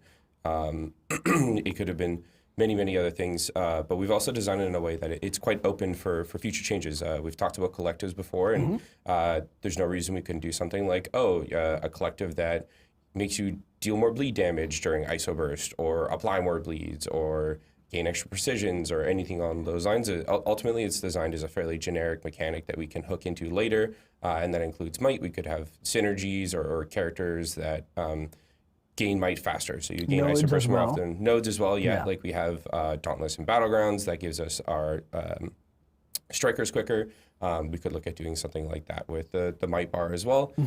And so ultimately, we're pretty glad that it's simple, it's easy to interact with, and it's very, very open for us to go wherever we want with it. Yeah, absolutely. And one thing about it is that it also happens on defense. It fills up quicker on defense, right? But it's also paused from gaining any progress while you're attacking the opponent, right? And one thing to note there is that like this will give some of your Ascended champions some more value on defense, but it's not going to make them, game breakers. They're not going unstoppable. They're not going unblockable from might. It's an attack increase at the end of the day. So if you do get hit, hey, oh no, like you got hit with iso burst, it might hurt a little bit more. Don't get hit, right? That's ideally what you want to do. But that's essentially where the danger is. It's if you mess up, iso burst might make that a little bit more punishing. Yep, and as long as you're staying aggressive, you're also going to be like delaying the iso burst on the defender as well, right? Like both sides of it, as Ascended 7-star, you just want to stay aggressive. You always want to be bashing against the opponent. Yeah. Now, we did say this is a thing that happens automatically, but at the same time, I do expect a lot of our skilled players to maximize this, right? Yeah. So I actually do have a clip of some of that maximization of just kind of showing iso burst. Can we play the Sandman clip, Finn? So if you look at this right here, we're launching this. Right before it activates, watch this. Boom, special 2, and now iso burst is activated right here, and now we're doing our little heavy stuff, and this is a big old man thing, and this is buffed Sandman, and oh my god, he's so good now. But oh my god, he's so good now. We'll talk about that a bit more in a bit. But yeah, that's essentially all there is to iso burst. It's like it activates, you do some more damage, and you can optimize it if you would like to, right? Yep. Yeah, I think that's pretty cool. So now I also want to talk about specific Ascension power level as well, right?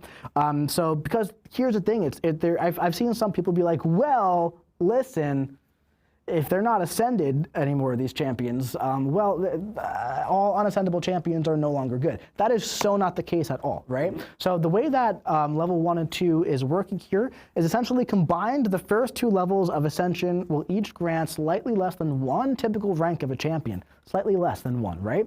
Now, however, when it comes to challenge rating and prestige, Ascension level 1 and 2 are going to grant 15 challenge rating each. Now, that's pretty significant, okay? Now, challenge rating is one of the most important stats in Marvel Contest of Champions. However, John, I feel very confident saying about 90% of the people watching at home right now, and we have like almost 30,000 here, I'd say about 90% of the people don't even know what challenge rating does. And that's no fault of their own because it's very complicated and honestly a little confusing. So do you think you could kind of break down for us what challenge rating is, what it does, and its importance? Yeah, so challenge rating is essentially a measure of, in the past, so it's just your rank and rarity, but now also your Ascension level.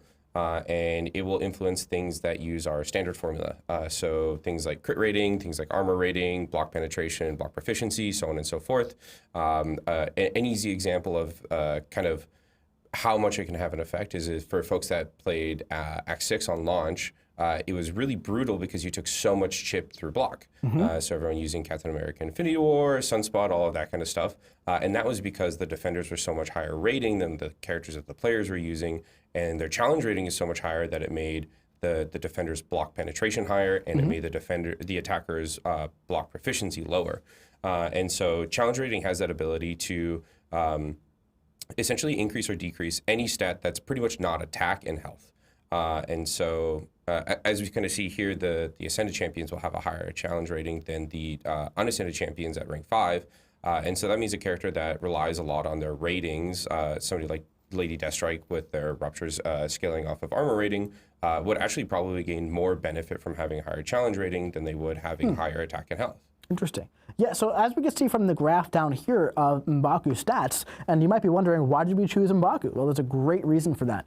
As you can see, he just fits really well with the words on the slide, and that's the entire reason why we went with that. He's also ascendable, so it works. But essentially here, as you can see, right, we have this built up in a way where it's rank 4 on Ascended, rank 5 on Descended, and then rank 4 Ascension 1 and Ascension 2. The reason why I built it that way is because, hey, obviously rank 5 Ascension 1 and 2 is going to be higher, right? But ultimately, when it comes to ascendable champions, right, there might be some champions in the pool who are like, hey, I don't really want to rank 5 this champion just because I have them ascended, right? Yeah. But as we can see here, you don't really need to if you don't want to, right? Like, I mean, like, you know, as the game progresses, the economy progresses, rank 4s will become more common, right? So I feel like taking a champion to rank 4 will be a lot easier and more realistic here, right? But he might not want to be like one of your first rank 5s or one of your few rank 5s, right? But if we look here, rank 4 ascended champions will kind of be comparable to like rank 5 champions. Like I'll tell you right now, I have 2 rank 5 champions on my account. Neither of them can be ascended at launch, right? And I feel very confident in that because 7-star champions with each rank is still going to have a relatively, you know, power level compared to max ascension champions at rank 4, right? So we kind of built this out in a way where all 7-stars will still have value for the foreseeable future. Absolutely. And it's really going to be a question of, do you want to chase a few champions with that vertical power and you just like double down on them, or do you want to have a wide roster, which is something that's very regularly rewarded now? Yeah. And so both are viable options for you to chase. Both have their different benefits. And so lots of stuff for the players to decide what to do with their rosters. Yeah, and there's really no right answer here, ultimately, right? Like, I know some people have been ranking specifically ascendable champions, and that's 100% valid, and they're going to be very powerful, you know? But yeah, so that's essentially what the power axis of Ascension level 1 and 2 is going to look like at launch, and of course, this is going to progress as time moves on when we have 3 and 4, and then 5 to 6, but that is very far in the future that we do not have to worry about that right now at all. Right now, level 1 and 2 is going to be launching, and as we can see here, undescended champions still hold up very, very well alongside them.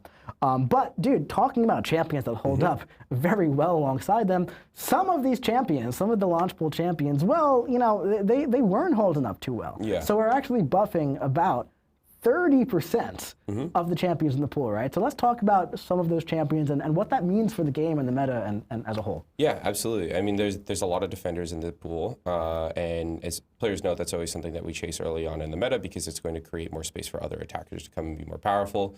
But since these are going to be the only characters you can ascend, we also want to make sure that those defenders actually start to feel a little bit more like a two-way. So Korg, for example, here has been like pretty much an entire update just for his attacker loop. Yeah. And he actually has a very strong damage loop, especially for longer form content, stuff like Coliseum we have here. He actually has really, really high consistent damage as long as you can stay on top of how to play his loop. And we kind of see that with a lot of them where it's quality of life updates to make them feel more consistent and have a higher presence on attack. Or maybe just a little bit of an update to something that will give them a little bit more legs on defense if they've already got some strong attacker loop stuff. And Korg is also really, really fun. I'm so excited for that one. We also have Jabari Panther as well. Now, by the way, really quick, I do want to point out that these buffs aren't just for Ascension champions, right? Like your 6-star Jabari and Korg will now be buffed. Your 5-star will be buffed as well. So if you have any of these champions, there are 10 buffs coming to the contest next month, right? Next week, really. I love champion buffs, right? I'm actually really excited about this. Let's talk about Jabari a little bit here. Yeah, Jabari is kind of nuts now. I saw some discussion online that were like, oh, they're nerfing Jabari. Oh, her precisions are slightly lower. And it's like, yeah, they are, but her overall damage is absolutely bonkers insane now. I'd be very interested to see if they have the same opinion on how strong she is after launch, because she's one of the ones that we were probably most scared of releasing just because how insane a high skill player can get her damage to. Yeah, without a doubt. I'm very excited for her. And also, Vision Arcus, who, you know, we had Kabam Neuro. That's the 3rd time we mentioned Neuro, by the way. Again, hi, bud. I really hope you're watching. We had him on the stream to talk about a lot of these buffs last time, and he said this is the one that he's really most excited for. I was playing around with all of these, you know, recently, but I was playing around with Arcus a bit last night, and it's pretty fun, you know. So what do you think about this, especially with, like, this era of, like, you know, Coliseum being, you know, pretty relevant? Yeah, I think Arcus already had like a really strong kit. He already had a lot of things going for him, but especially as an attacker, all of these things felt like they were just a little bit of just a shy, you know, number and duration away from being like fully usable as an attacker. And so that's kind of what we targeted mostly with this is a lot of things that just make him feel a lot more consistent and have a higher uptime on his different damage chases as an attacker, and overall just make him feel much, much better. Oh, without a doubt. Yeah. Also, we talked about Lady Deathstrike last stream. You know, we did talk about some of these last stream already, right? But one thing that I enjoy here is that we opened up the rupture potency scaling a bit, right? So it's not just strictly armor anymore. It's also going to be through attack as well. One thing funny, we have the squad builder out right now. And some people are like, dude, 2-star Lady Deathstrike is ridiculous, right? And that goes really heavy into like the challenge rating that you were talking about, right? So now, I mean, like, listen, Lady Deathstrike is probably going to benefit a lot from Ascension because, like, of the challenge rating, but also there's going to be a bigger benefit to actually ranking her up as well now too, right? So I'm pretty excited for this one. I've always really liked this champion, but she's always felt like it was a little funky with the way she worked. No, agreed. I think she's going to feel really, really good, and she definitely leans more on the armor than the attack rating still, but it now at least doesn't feel bad, especially if you're doing something like the EQ while you're getting a bunch of Furies and nothing changes with your damage because she doesn't care. Now it will actually increase a decent amount. Absolutely. This one is a great example of like one little tiny change can make a difference, right? So now his armor up buff is protected from nullify and stagger from champions because it's an austere buff. Same kind of buff that J. Jonah Jameson has, by the way, right? Also, but this is actually huge. The first hit of his heavy cannot trigger critical shocks. So for years, this is just like, based on RNG, nuked his damage on his special too, right? So now it's going to be more consistent. We've also increased his shock potency and duration, and also his cowardice as well, right? So this one feels really nice. He's already fantastic. He's already a fantastic champion, but he's getting just that little boost, just a little quality of life change as well. No, I think he's going to feel great. I think it's funny how like first hit of heavy cannot trigger critical shock almost sounds like a bad thing, but if you actually like know what you're doing with this character and can really play it to him, it's he feels so much better. It is such a good thing. And this one you said yesterday we were talking about, you're saying this one's probably your favorite. Yeah, Sam Wilson feels so good now. The reduction of stack limit for sap charges means that you're going to get your power drain more often. And then you're talking about challenge rating before. Critical rating is one of those stats, and he relies very heavily on critical rating to apply those ruptures and get more sap charges. His SP1 physical Vaughn is way more powerful and way longer. It's more than double duration. It's double duration and potency. And his loop just feels really, really strong. He actually feels incredible for closing out Battlegrounds fights now. That SP2 into SP1, your lock-on is more than enough time to, if you want to, try and get 2 SP1s into an SP2, and his damage is just bananas while still having a ton of tank stacks with all that armor, again, also increased by the increased challenge rating, and then having a ton of control with the power drain. Yeah, I'm really excited for this one as well. I've always really loved this champion's kit, but his damage, right, and like, you know, usability wasn't always up to par, but I feel like this is going to be a really nice boost for him as well. He also got some more stuff too. He got a lot of updates here, but I was running out of lines to write on it, right? But yeah, I'm excited for that one. Man Thing as well is going to be a little bit more consistent, right, in his matchups because there's a little bit more control over his nullify, right? So like no accidental nullifies against like Dark Phoenix, for example. We moved his Sig ability, Fury to Agitation, increased the potency a little bit, right? Also just made his regen a little bit more cohesive as well too.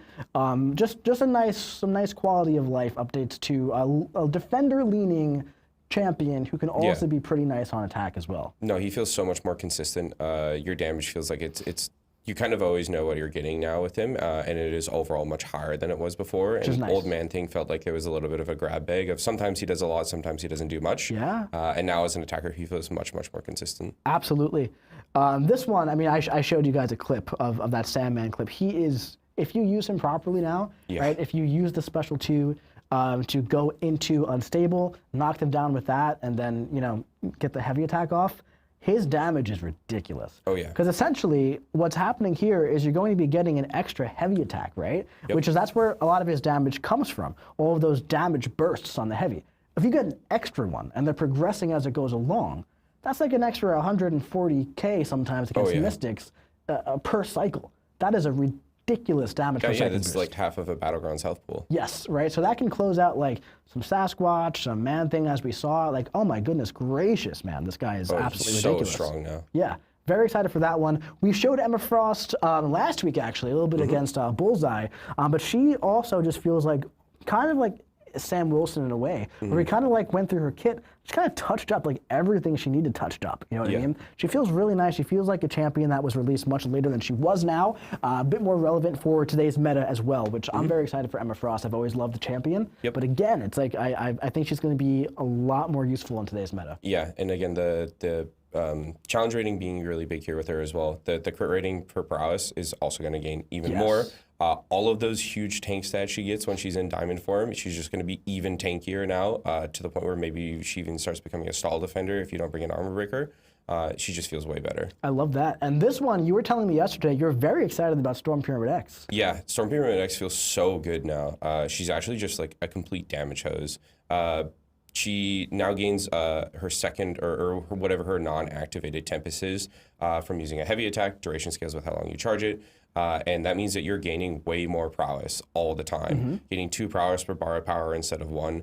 That means that you're probably doing, 40 to 60% more damage from a special than you would have with the old version of the kit. Yeah. And she just like absolutely blasts Battlegrounds health pools. If you get lucky and get a bunch of crits, you can probably finish a health pool with just a special 2. So you're saying just go to special 2, right? Oh yeah, 100%. Hey Finn, play that clip of Storm Pyramid X. So after we talked about it, I actually went last night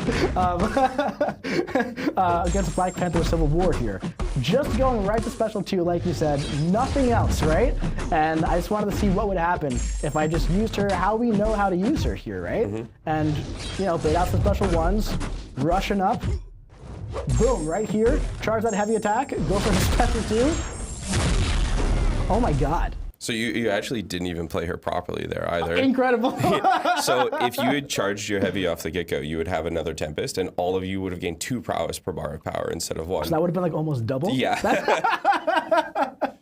Oh my God, that's ridiculous, man. I was trying to go as fast as possible, right? Oh yeah. That's crazy. So that damage can get even higher. So that's really fun. I really love that, So a lot of these tune-ups, they don't look big on paper. Like honestly, if you gave someone that Sandman update, you'd be like, you think this is gonna be good for him? They'll be like, Yeah. I don't think so. I mean, like on defense maybe, right? But you saw that clip. Like little quality of life changes can really update a champion to something really meaningful, which I think is fantastic. And so we have 11 of these, including Toad, right? Going live next month, all in the Ascension base pool, putting a lot of value into the Ascension base pool. I think people are going to look at this launch pool a lot differently once these buffs are live, in all honesty.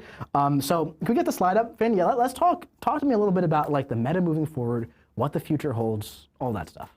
Yeah, so we're really excited for Ascension because it gives new characters the chance to kind of hop into the spotlight. We saw that when we had the 6 to 7 star rollover, where a champion like Gamora, we didn't update her at all. In the Ascension pool, we're updating a ton of characters because we want to make sure that they feel good.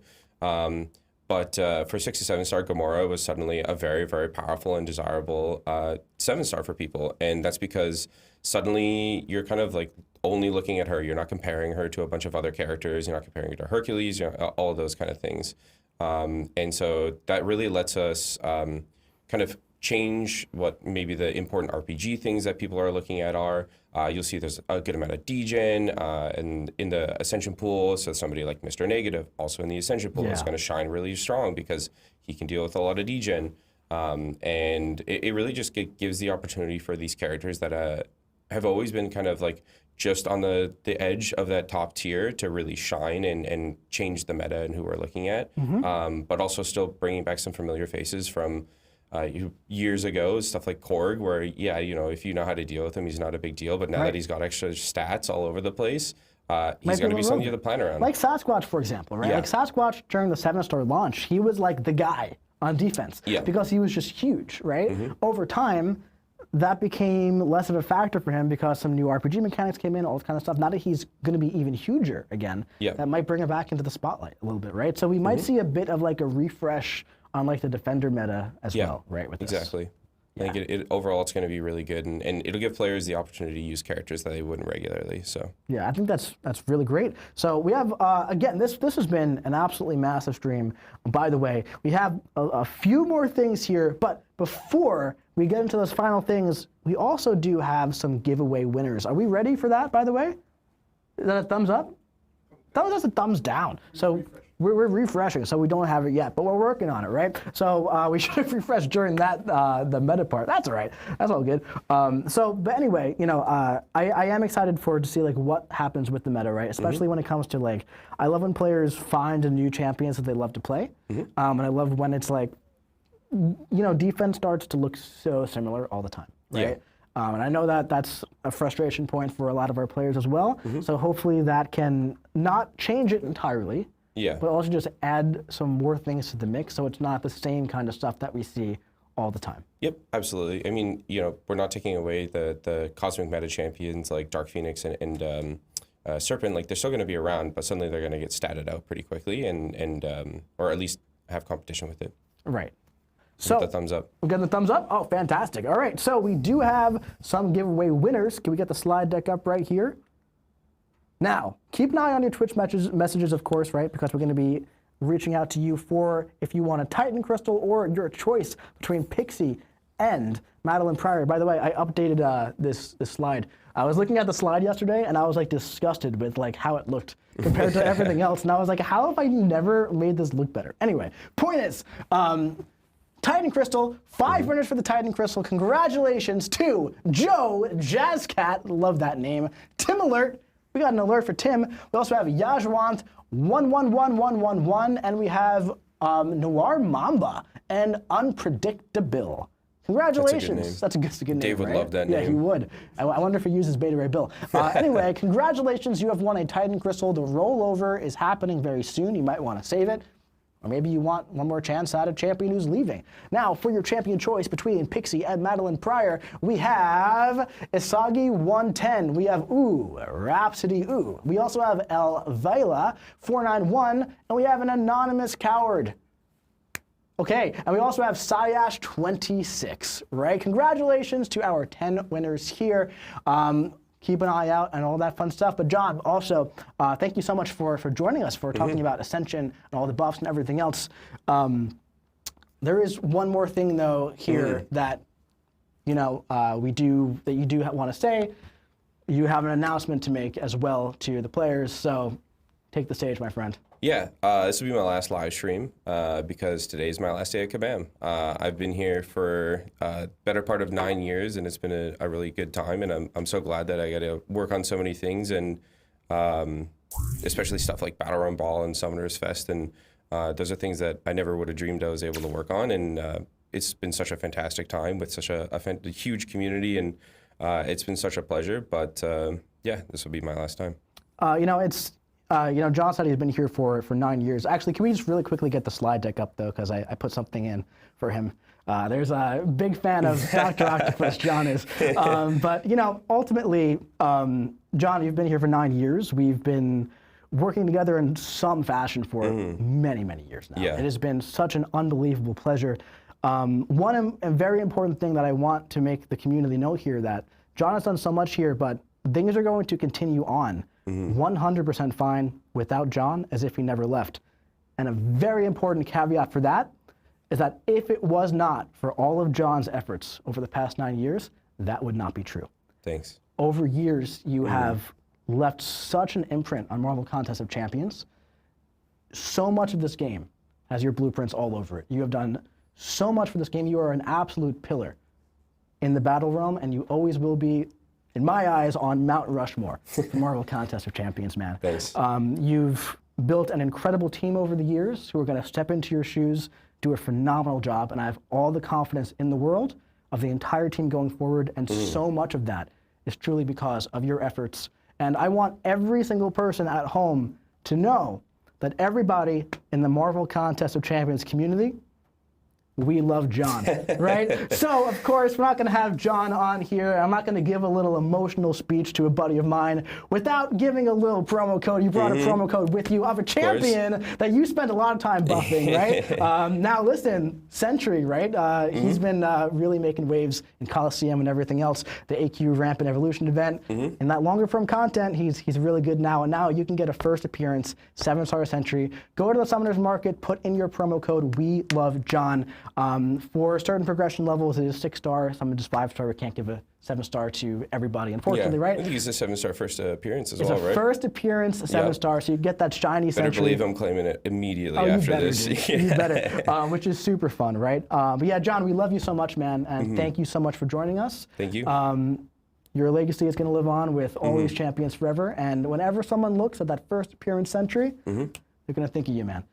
So very happy to have that in the game for you, and thank you again, man, for joining us to talk about Ascension, all those champion buffs, and one more time, thank you for everything you've done for us, all right? Thanks. It means a lot. Thanks so Absolutely. much. And thanks to all the players out there, too. been fantastic. Yeah, you've been you on top of being, you know, a great collaborator and dev, you've also been a great community member too. And I think that everybody feels the same way. So, all that emotional stuff aside, right? We also have a little picture here for everything coming to the contest in March. Our new champions, our EQ, which by the way ends on April 8th. We'll fix that before we post that on social.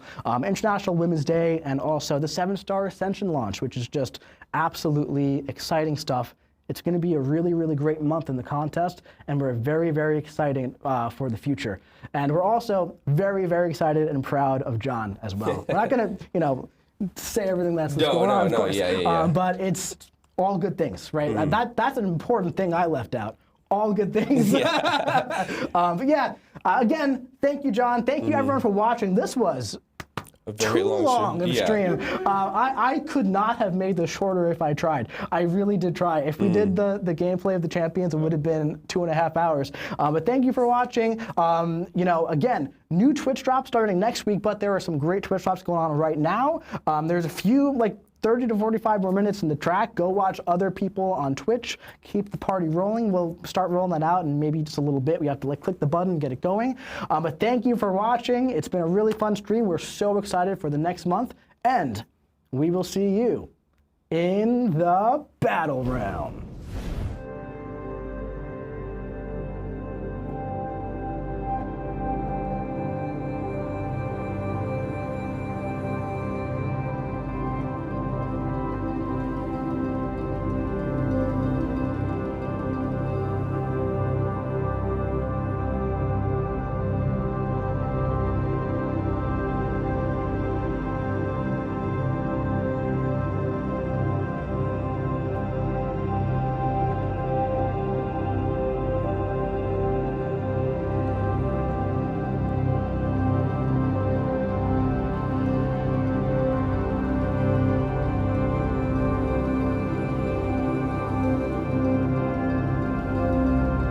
So we'll keep it simple here. I'm your host, Kabamasaurus Rex, aka Karate Mike, and we're here to. Do I say that in the intro? Yeah, I'm not gonna do it. Okay. Right. Absolutely packed and magical show for you, locked and loaded, and nope, that's not good. That's not good. That's just bad. We should use this stuff for bloopers because that's great. No, dude, I'm like off my game today. All right. Give me like 1 second to think on this. Give me like 1 second. Great. Did the duck like pop up? He did. Oh, that's great. He like just popped out. I love it. Fantastic.